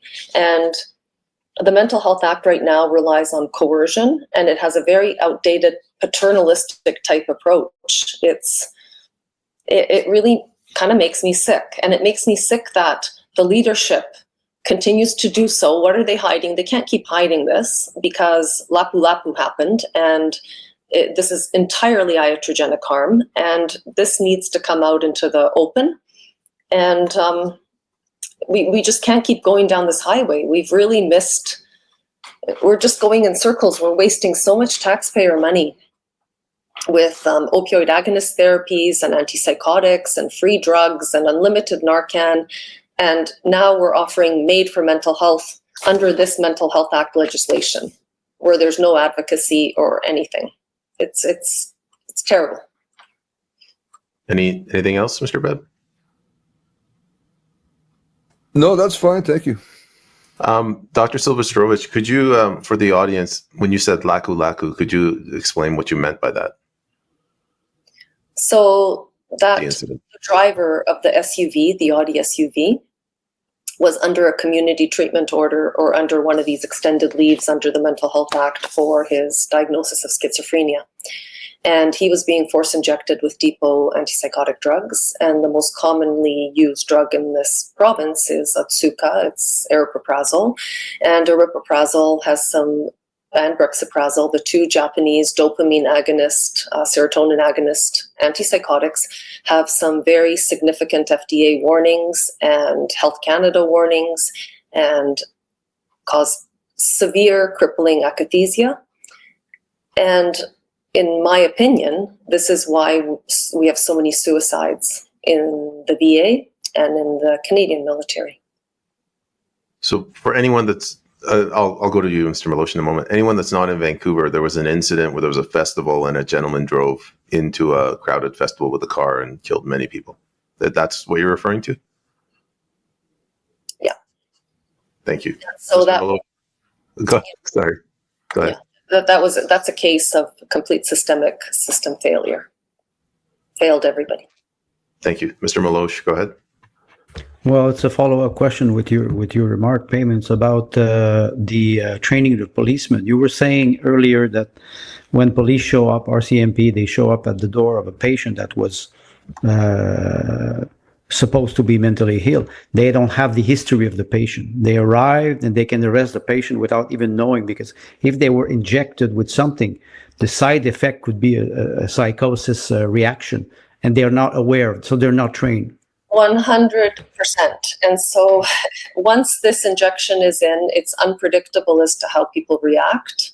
In our First Nations communities, there's a lot of compulsive drug use because the akathisia is so crippling. And Port Alberni was an example of that. It's happening in Nanaimo as well. In Surrey, there's all this stabbings going on, random acts of violence.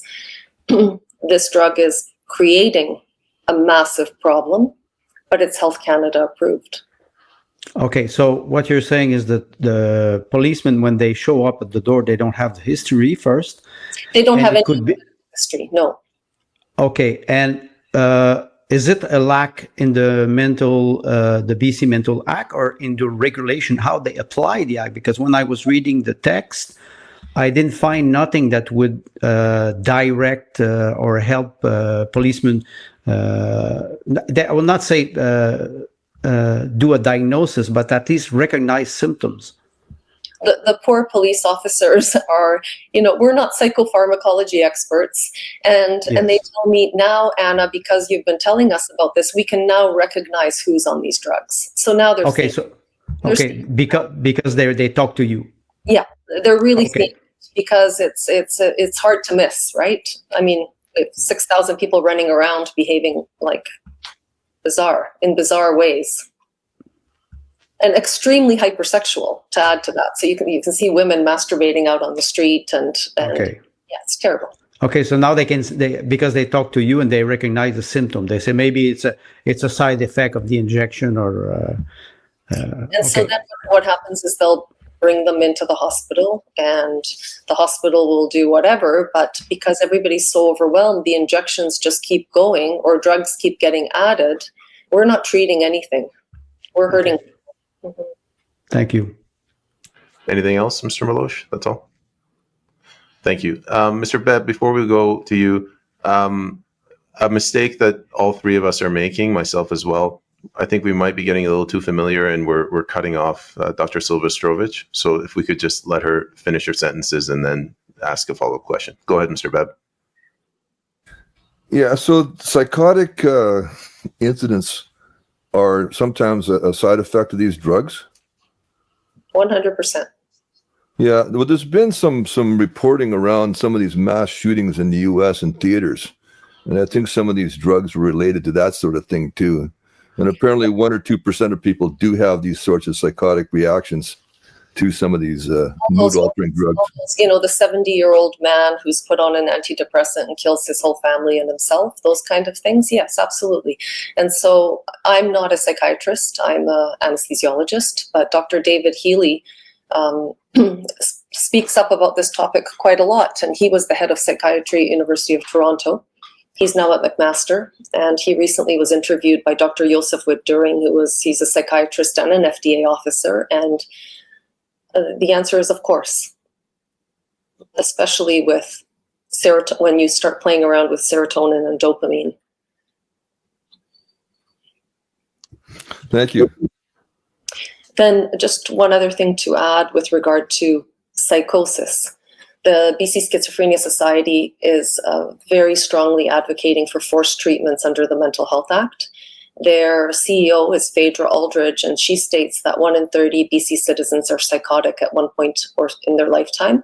I'd like to say that psychosis is a diagnosis, just like dementia, a diagnosis of exclusion, which means a proper medical workup is paramount. And the Lancet talks about autoimmune psychosis, and I suspect post-COVID we're going to be seeing a lot more of that.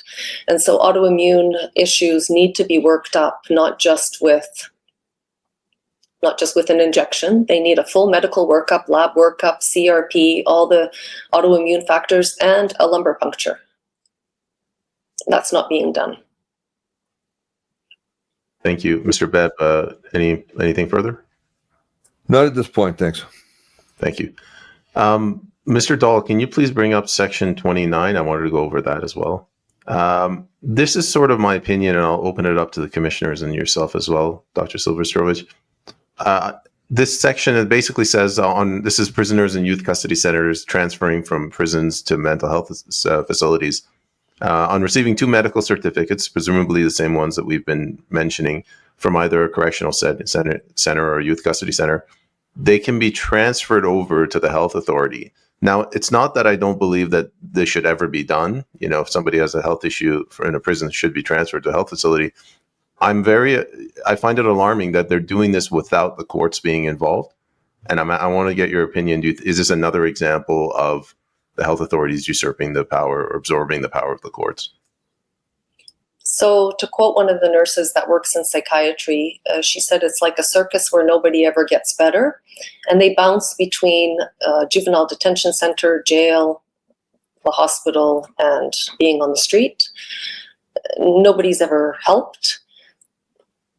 I can say one thing. I correspond quite a bit with the head jail doctor, and jail is a far safer place than as the Royal Jubilee Psychiatric Emergency Services. Far, far safer.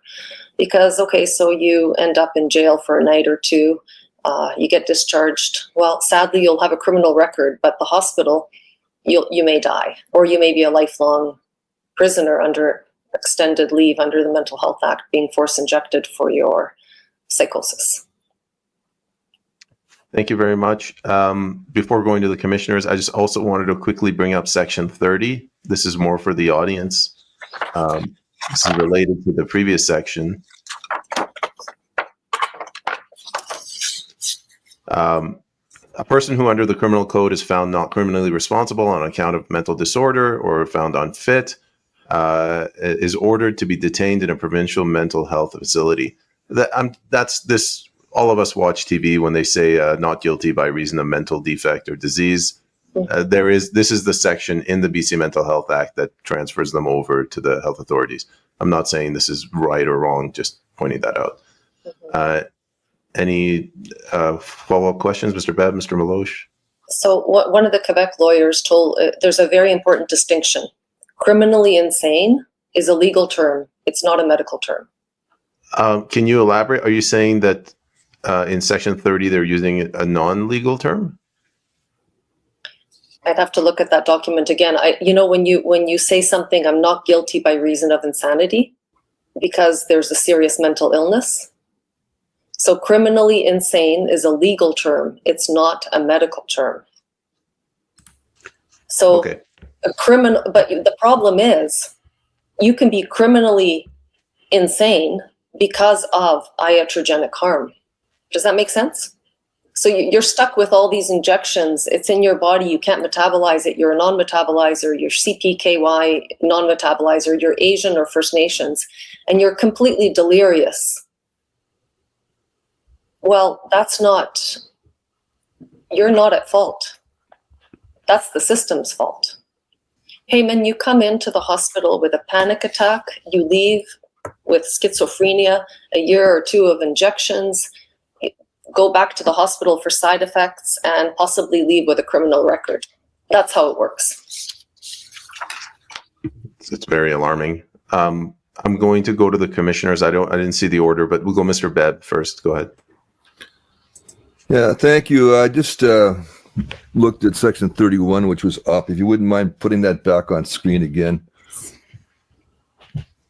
It speaks to a point I was working on earlier.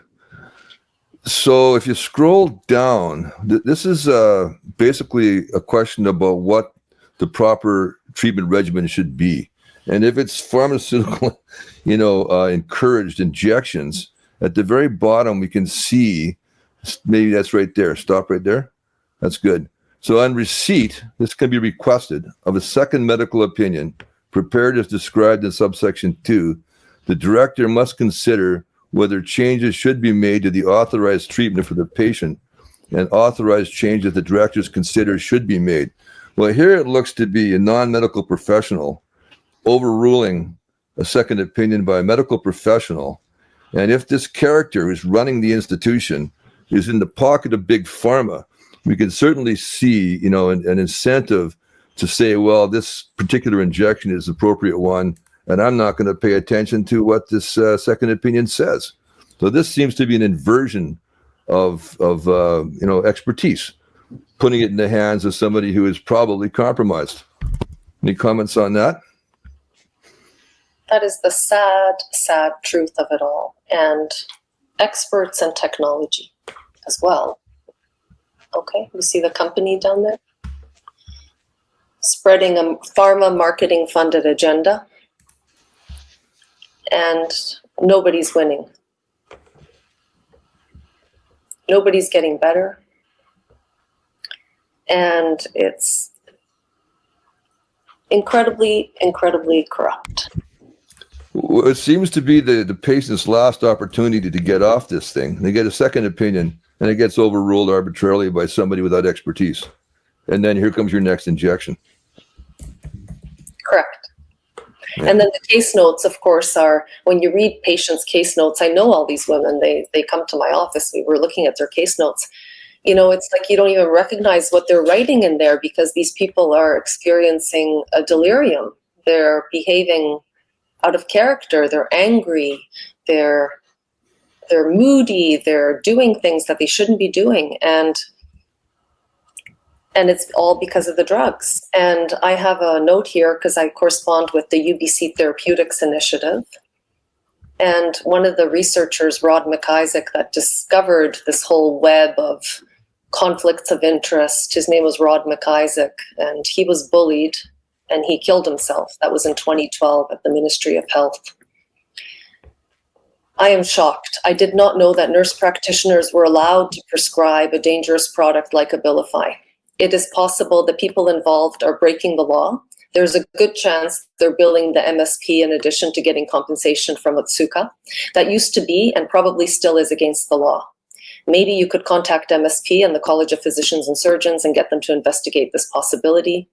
And this is from a retired professor, Dr. Wright, from Department of Anesthesiology, Pharmacology, and Therapeutics at UBC.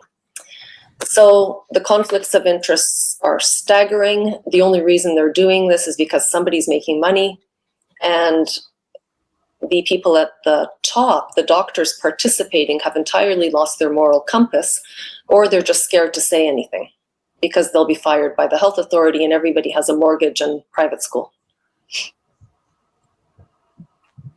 Thank you, Mr. Bebb. Anything else? No, thanks. We'll go to Mr. Meloche. Thank you for waiting. I have a question about the treatment, section 22. And they say in this section that description allows for the involuntary admission of individual and requiring psychiatric treatment and needed care. And they also including medication and electroconvulsive therapy, ECT, what you mentioned earlier. And you were saying it's not only one session, it's multiple session. Is it systematic, multiple session? Yes. So it's usually they do at least 6 to 12 sessions. So it involves full general anesthesia with diazopropylphenol, succinylcholine, and fentanyl, and a bite block, so they don't break their neck, and they're restrained so they don't break their back, and often they defecate, urinate, they could aspirate. There are significant cardiovascular changes, a profound sympathetic response, and then parasympathetic response. Many will have a seizure many times, and they will do this. And this is certainly not, there's absolutely no evidence to this treatment. It's seen as torture by certain organizations. And the fact that they can do this to people for what they're calling treatment resistant, whatever. I have a case notes from a patient that's in the hospital. He's on clozapine and a stool softener, and he's lying under the blankets, and they're forcing electroconvulsive therapy on him and forced depot Abilify. He has two choices. He can take the ECT or the forced injections. So what is the frequency? 1 time per week, 1 time per month, 1 time per day? If you say it is 12 sessions. When they start a course of ECT, it's usually 12 in a row over 2 weeks, I believe. And 2 weeks? Yeah, and then some people are have to go back to the hospital every month for their mandatory ECT for their depression. And a lot of the older people are very scared of losing their disability benefits if they say no. Okay, so because a little bit further in the text, in Charter Violation, Section 12, it says that forced treatments like ECT is considered a cruel and unusual treatment. So I was under the impression since many years that those treatments were abandoned, and you say now it is still part of the protocol. I go into the DSM-5 and I see nothing of that. So they do not even follow the protocol of the DSM-5. No, our health authority, there's something very, very deeply disturbing about Island Health leadership and the Department of Psychiatry. And, you have to remember, I've worked in 16 different hospitals in this province. I was on staff at Vancouver General Hospital. I've worked at St. Paul's. I've never seen anything like it. I mean, they do electroconvulsive therapy at those hospitals, nothing to this degree. Okay, thanks.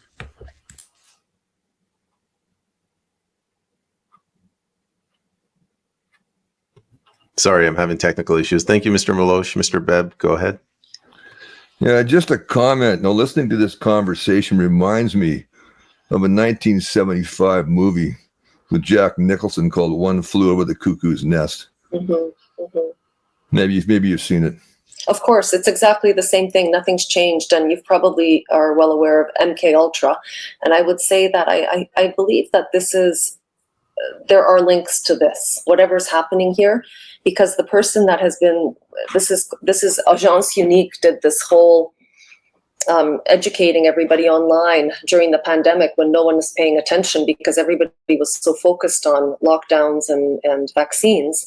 And this person who is in charge at McGill University, as you can see, it's a pharma marketing funded medical education, pushing the boundaries in bipolar and schizophrenia. So we're pushing some sort of boundaries, certainly not the standard of care, and certainly hurting a lot of people.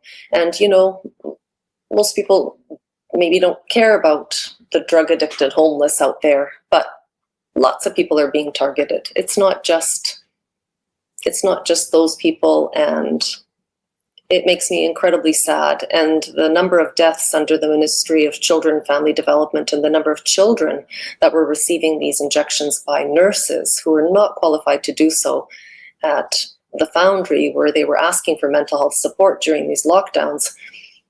It's the worst human rights disaster I've ever seen. Thank you. Thank you, Mr. Bebb. Mr. Maloche, you had your hand up. Yes, I was just referring again to the DSM-5 because I read it a lot. And you were talking about, do you think that if we would amend the BC Mental Act and we would include the specific part of the DSM-5, because it's from the American Psychiatric Association, in United States, are they bind with this document, and are we bind in Canada with this document? Because when we read it, it's quite clear, like you mentioned earlier, psychiatry is not a science, it's a practice, and there's no really consensus. Do you think it would help if we would include this in the Mental Act? Because it seems to me that they don't follow the protocol of the DSM-5. Maybe I'm wrong. So the DSM-5, there was a psychiatrist named Spitzer. Why do they have so many diagnoses? Well, they sort of come up with all these things and then they have drugs to match, right? And it's a real pseudoscience. And the World Health Organization is working very hard to move away from the biomedical model for mental health. Now, I'm not talking about, that there are autoimmune neuroinflammatory diseases of the brain that people will react in different ways. And I'll just give you an example of how I compare even the Parkinson's treatment to Abilify. So if a Parkinson's patient is given too much levodopa, over the course of time, they become psychotic because dopamine agonist therapies cause psychosis. Well, that's exactly what this injection is doing, right? And so we're creating a problem, and then we're running around pretending we care about the silently suffering and treating the problem when we've created in the first place, a little bit like the OxyContin drug addiction pandemic. Doctors once promoted the throat-soothing nicotine for everybody, the most doctor-recommended cigarette brand. We promoted the chemical imbalance of Paxil. We're now pushing preventative Botox for 14-year-olds. We're at fault. And legislation is being misused. And there are doctors that are working for the health authority, dependent on the health authority, and collecting a salary from the health authority. So they will do whatever the health authority says. There's a Bill 36 in BC where if you speak up against the health authority as a frontline healthcare worker, you will be fined, you will lose your job, and you may end up in jail. So it is specific in the bill. Yeah. So okay, it's a threat. Do you think that in the BC Mental Act, like I was mentioning earlier, we don't have any organizational chart of people who are in charge? Do you think if we would include a chart with the position of the like Doug was mentioning earlier, the director, there are some definition in the act, but they're very vague. Maybe with a good chart and an update when people are changing position, maybe it would help to at least understand if there are any conflict of interest. I believe that would be helpful. I believe that patients, before they ever get locked into a hospital, need more legal representation, and they need a patient advocate with them at all times. And I was surprised at how little advocacy one can do. So say my parents, for some reason, end up in the hospital and with a hip fracture or something, and they give them something to sedate them, and before you know it, you're involuntary because your brain's not thinking correctly, right? Properly. It can happen it can happen so quickly. And during the lockdowns, it was terrible what happened, actually. There were no family doctors where you could turn to, so a lot of people turned to the hospital.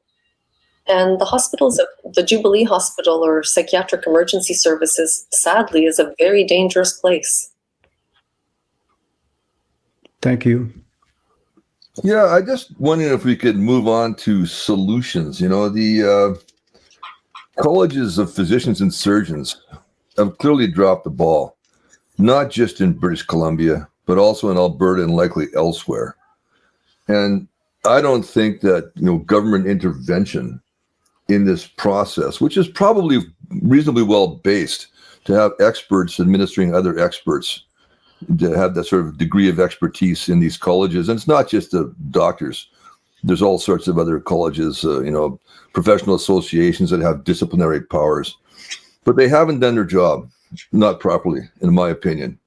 And I don't think that government control or intervention under Bill 36 in BC is a useful, thing to do. It's probably a step backwards. So my question is simply this: what do we do to rein in medical tyranny? I correspond with the college frequently, and there are a number of problems right now. First of all, I don't believe physician self-regulation works. It's still a very old boys club type of institution. There's a real hierarchy, and it's now run by clerks who really have no idea what we do hands-on in what doctors do, and they're very they look at us through a magnifying glass with regard to what's in your scope of practice, not in your scope of practice. So of course I received the reprimand for speaking out of the scope of my practice because I'm not a psychiatrist, I'm just an anesthesiologist. But I believe we really need to have more disciplines working together and overseeing each other a little bit more and having some accountability for what is happening in the medical community. So the other thing that's happened is this province went ahead and really expanded the scope of practice for naturopaths, pharmacists, and nurse practitioners. And in November 2022, these three groups could now diagnose, inject, and prescribe, detain under the Mental Health Act, all sorts of things. We've given these groups incredible power. And I thought maybe at first that was a really good idea, that pharmacists can go do medication reconciliations and go through people's medications. But now what's happened is pharmacists have started technology companies and they're selling drugs directly to the consumer online. You can buy Abilify online and probably go around and inject it into people. These are bioweapons. These are not mental health meds. So we have so many problems. We have so many systems problems. I don't even know really where to start.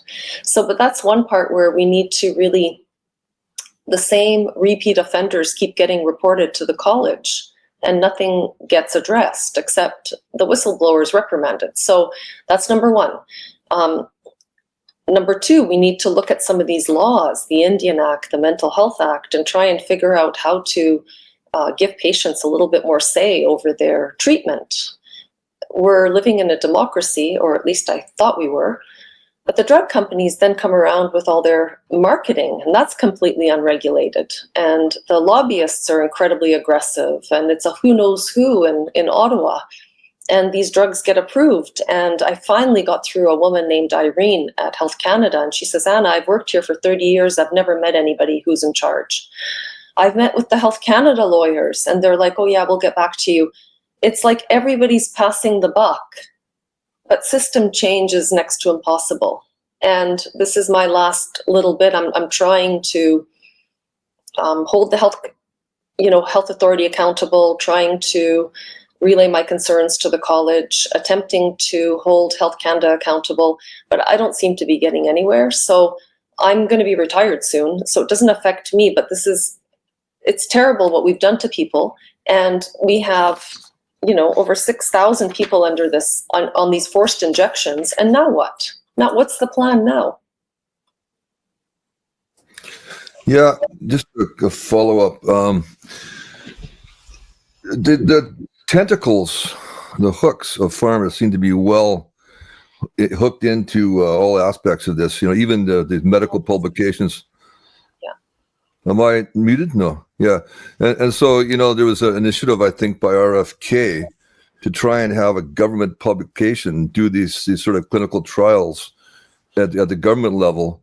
And there's been, I'm well aware of one clinical trial that was withdrawn by Lancet because these publications are also taking pharma money. So we really can't trust much of what you hear. And at the same time, it's difficult for the average citizen to read all these studies themselves, something which I did, late into the night during COVID over a number of these trials that were basically fraudulent. I mean, I'm not a medical trained professional, but I understand statistics. And a lot of this stuff was just straight up nonsense. Well, it wasn't even a trial. It was just a rollout. It wasn't even a trial. It's not a trial. It was a rollout, a forced rollout. Right. So I think maybe at the end of the day, what has to be done is to get the pharma money out of medicine somehow. That's impossible. That's impossible. And it's impossible to get tech money out of medicine. And Otsuka grabbed onto that a long time ago. So pharma and tech did a collaboration already a decade ago, and that ship has sailed. And your data was already sold a long time ago to IQVIA. And all tech and pharma care about are the bottom line for the shareholders. Yeah. They call that. Not only that, Otsuka targets children on Facebook and on meta platforms, on Facebook and Instagram, targets them directly. It's called Society of Valued Minds, and they collect their data and they make them question their sanity or whatever, or they'll give them a little diagnosis, or you'll go down the ADHD or borderline whatever group. And it's impossible to stop this. This is way beyond anything that we're capable of doing or any political party is capable of doing. Well, it's pretty clear that pharma is not in it for the medical outcome. They're in it for the income. Well, of course, it's a business. So even I'll give you an example of it. I've had really a lot of trouble. I've been trying to be an entrepreneur and do a medical clinic where I do lifestyle management and cosmetics. And, there's the business end of things. So Eva, who works as the business manager, she has no problem talking people into all sorts of things. Me as a doctor, I have a real issue doing that. So I'm not a very good business person. She's a good business person, but the two don't mesh. So, the minute we go down the road of privatization, private healthcare, pharma conflict, whatever, it's not really going to be any better care. It's going to be, the idea is to sell more. So when I talk to the cardiologists, how many patients did you really hurt with ablations? Well, probably 70% they hurt and they have terrible complications. But I think that's how medicine progresses, and this is how we learn. But in medicine, nothing is black and white. And I come from a very medical family. So my grandfather was the head military surgeon in Poland. My grandmother was the first radiologist in Poland. My dad is an obstetrician gynecologist. His brother's an intensivist hematologist. I know the history of medicine, and I can tell you that we have made very, very little progress, really.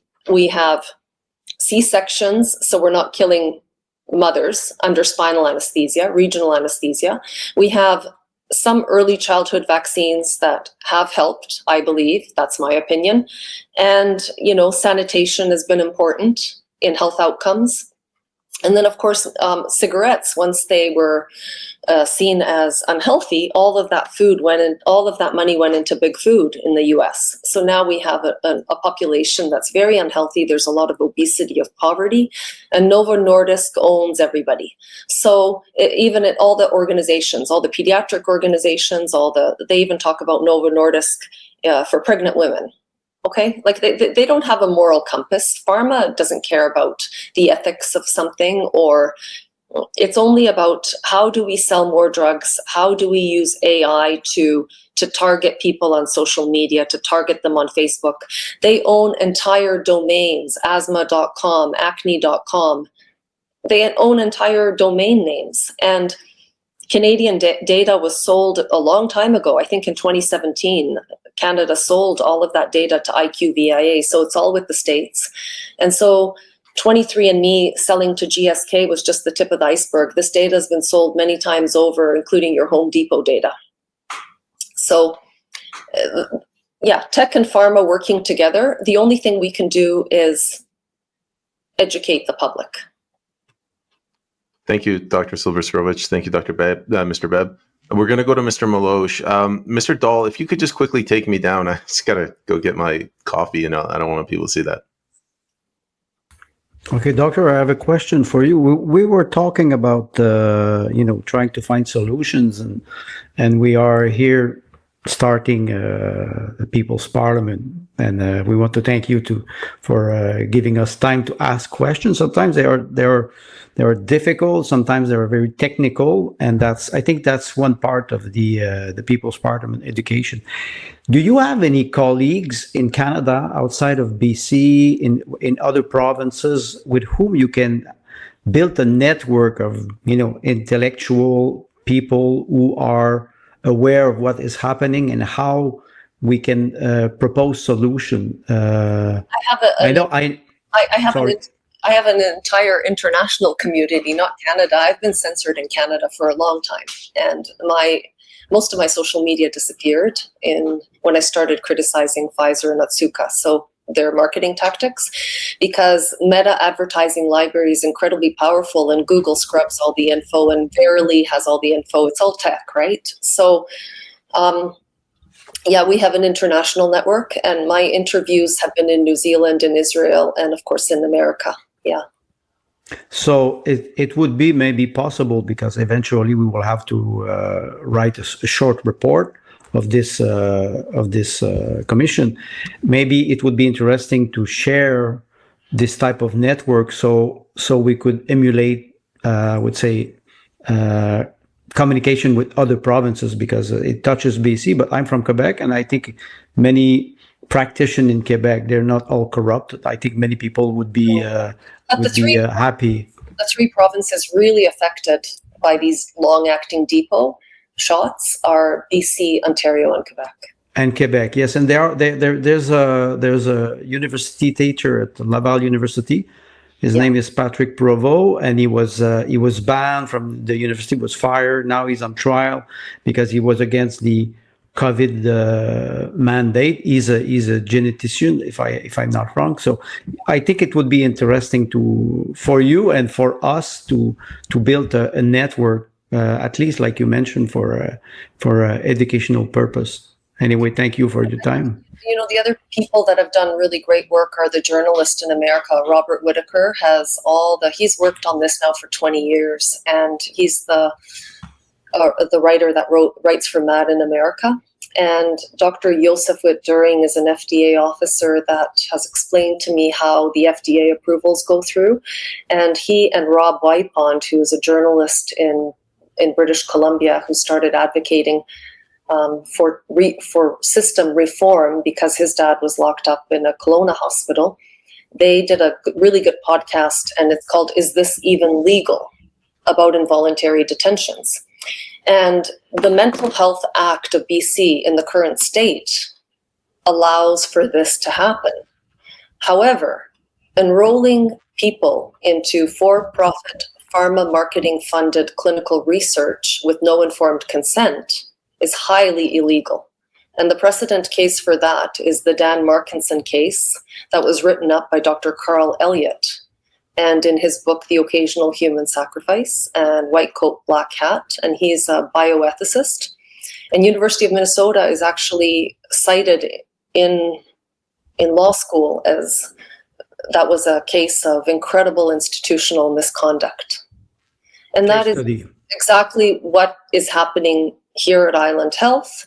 And they will do everything to cover up. They will do everything to try and discredit and threaten and silence. But that is exactly what happened at Island Health from 2016 to present. Thanks. Thank you, Doctor. Thank you, Mr. Meloche. I'm just going to bring up one other thing to take it back to the legislation, and then we'll try to wind it down. Mr. Dahl, if you could bring up Section 35. So we already went over how the health authorities, they basically got subpoena power. We went over that earlier. We talked about how they can transfer people from prisons, criminal facilities to the health facilities. And I'm pretty sure they can do it vice versa as well, from health facilities to the criminal facilities if they take them back. They bounce back and forth, and sometimes a group home as well. And they can't be discharged from the hospital unless there's a address to discharge to. Right. But this Section 35 is giving them further the power to, as you mentioned, bounce them between different health facilities. So they have that authority as well. And just one other thing, Mr. Dahl, if you could go to Section 41. This really blew my mind. That 41, if you go down, where is it? Maybe it's in this paragraph. Wait, stay up. Just 41.1.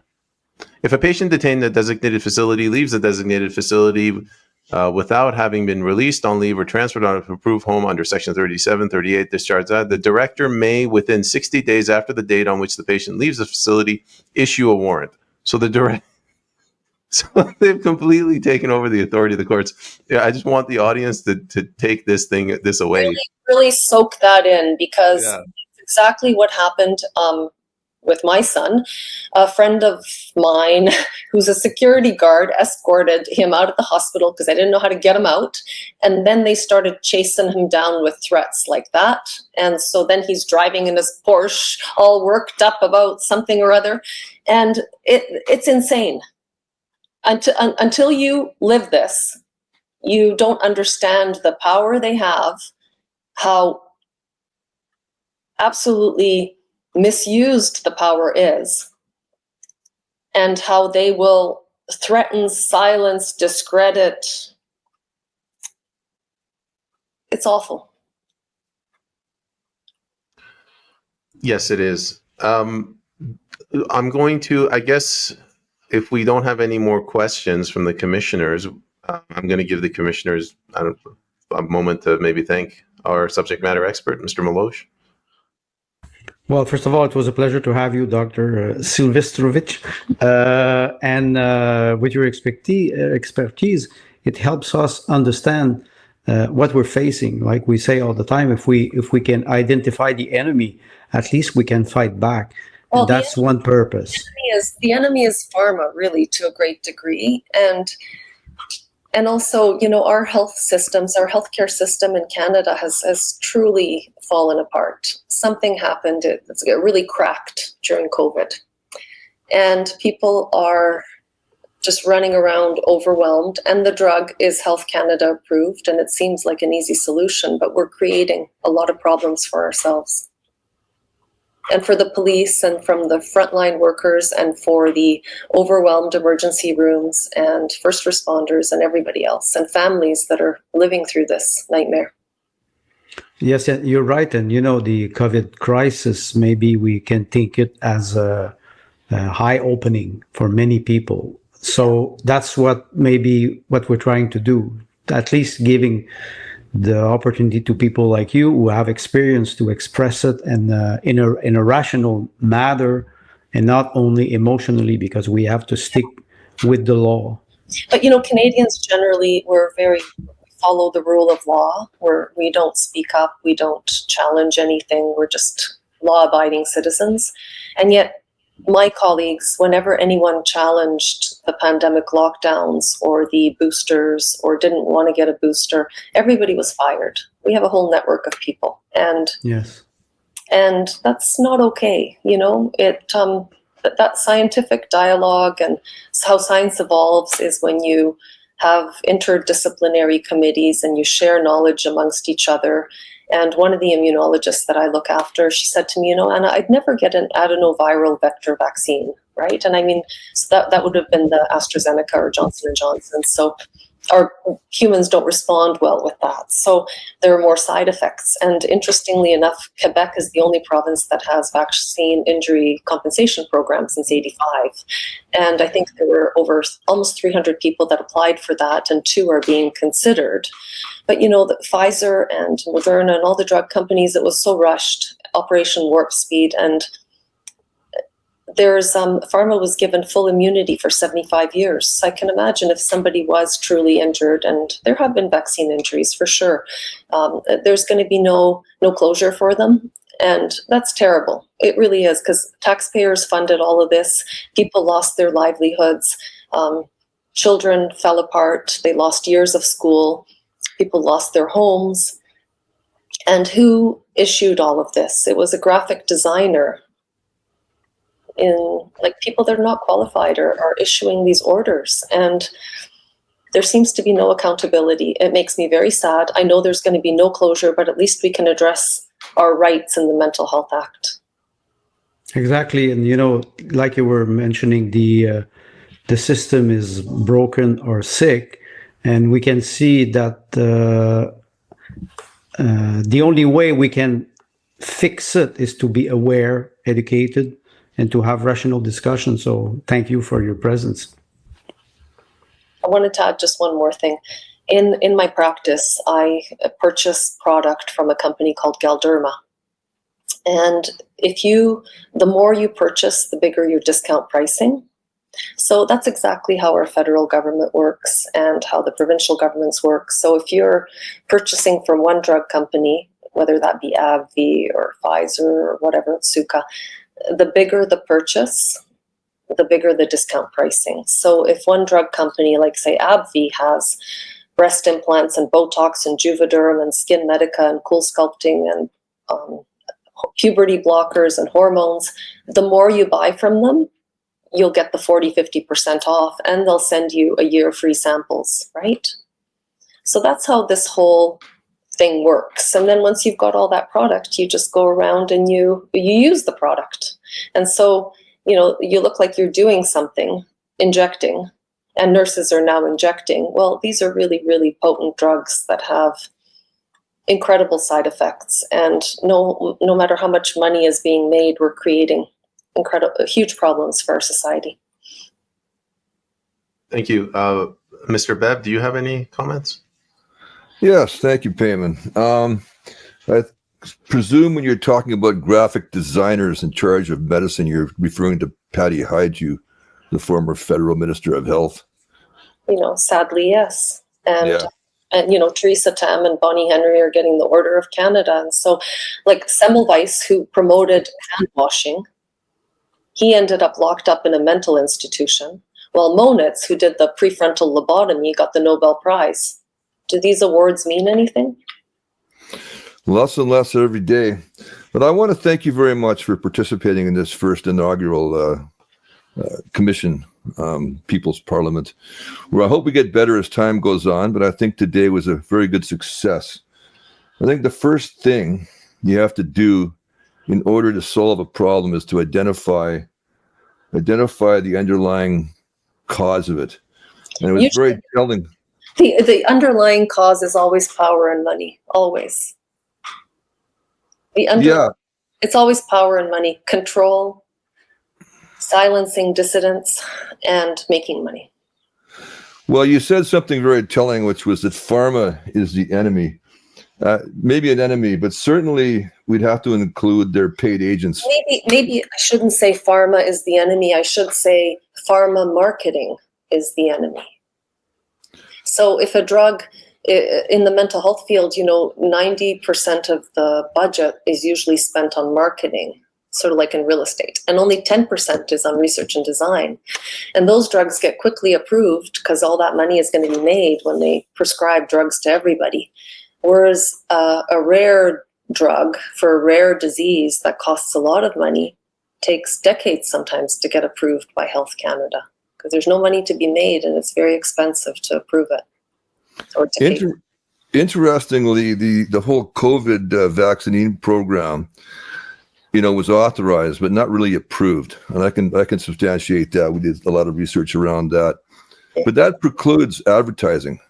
And that advertising function for pharma. COVID vaccines were very heavily advertised to the doctors and anybody. Oh, yeah. And nurses and pharmacists.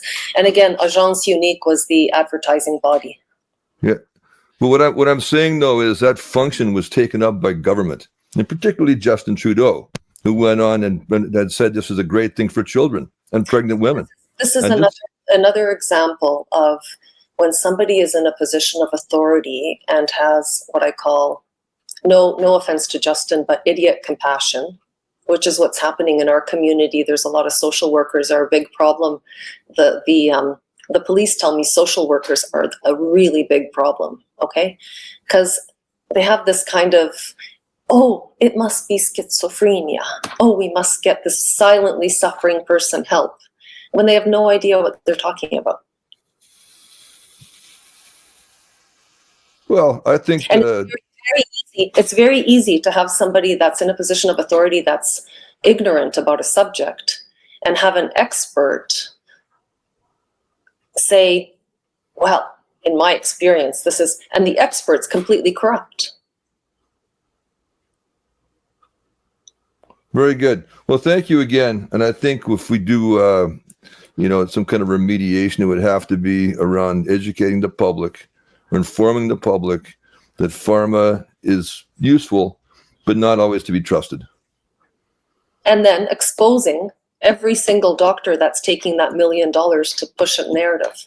But that's, of course, top secret here in Canada. Who are these doctors that have done that? Well, I know the names, but, I know who has pushed this. And so, and then, to get a lawyer hired for government to go and just go on and on and on about, like, this is how it is. And this is, like, are we serious? This is, I don't know. I just have no words anymore. I have no words. I have the nurses are all leaving the hospital in droves. We're all starting our own thing, and we're gonna see what we can do. I think I speak for the audience when I say you had me at idiot compassion. I'm going to start using that more frequently. That's exactly. I actually had to stop corresponding with a social worker because I thought we're on such different planes of thought that there's no point. Like, there's just no point. If I'm talking about antibodies in the cerebrospinal fluid and she's talking psychosis, and like, it's, there's just no point talking. One of the internal medicine doctors who I've been training to do Botox so she can make a little extra money on the side, she had a woman presenting catatonia, and the nurse said, oh my God, she's catatonic. She needs immediate, they had her signed up for electroconvulsive therapy. The internist is from Iran and she's very smart. She did a lumbar puncture. It was nothing like that. It was an autoimmune neuroinflammatory thing, and she was treated with IVIG and got much better. So, boy, oh boy, we're hurting a lot of people. And trying to deal with our homelessness pandemic and drug addiction crisis with antipsychotics and opioid agonist therapy at an exorbitant cost to the taxpayer. Thank you. Mr. Bebb, are you finished? With your statements? That's very good. Thank you. Yes, I'm done. Thank you, Mr. Bebb. I guess in wrapping this up, first and foremost, I'd like to thank you, Dr. Sylwestrowicz, for volunteering for having the courage to do what you've done over the last few years, but also for volunteering your time here today. So on behalf of the commissioners, I thank you very much. I also like to thank the commissioners, Mr. Bebb, Mr. Meloche. Thank you for volunteering your time. Mr. Dahl, the moderator, thank you so much. None of this would have been possible without your sacrifice. I know you may not have participated as much as you'd like, but we appreciate that. I participated exactly as much as I'd like. Very well. You did a fantastic job. And to the audience, yes? Maybe we could address maybe one more thing, pharma lobbying in Canada. Why do essential life-saving medications like insulin don't need pharma-funded lobbyists, do they? Correct. Yeah. So are these life-saving medications that we're injecting into everybody, are they listed on the World Health Organization list of essential life-saving medications? No, they are not. So what are we doing? And how come Découvrez didn't want to investigate drug pricing? It's an interesting question, but It is. I guess we'll have to leave it for another commission. Next one. Yeah, another one. Yeah. I just wanted to say this is the first commission we've run. The purpose that Mr. Bev and Mr. Beloche, Mr. Dahl and I, and several others, with the assistance of Dr. Sylwestrowicz, have held this hearing, this commission, is because we believe that Canadians have it with them to teach one another, educate one another, and then to also provide solutions for meaningful change. We do not have to wait and rely on elected officials who, once in power, more often than not, just ignore us. So this is here's the good beginnings. Again, I'd like to thank everyone here. I just ask if you could, after the show, if everyone here could just hang on, don't leave, and we'll talk backstage. Thank you very much, and Godspeed. We live under a growing number of bad laws. Laws that were never directly approved by the public, yet impact us all. These laws didn't write themselves. Legislators did. If they are the source of the problem, we cannot rely on them to be the solution. That's why we propose a People's Parliament. A citizen-led body that crowdsources the identification of harmful legislation and proposes repeals, amendments, or replacements to restore sound governance. If you're frustrated by a bad law and just can't seem to change it through the system, don't take the law into your own hands. You bring it to Parliament, the People's Parliament.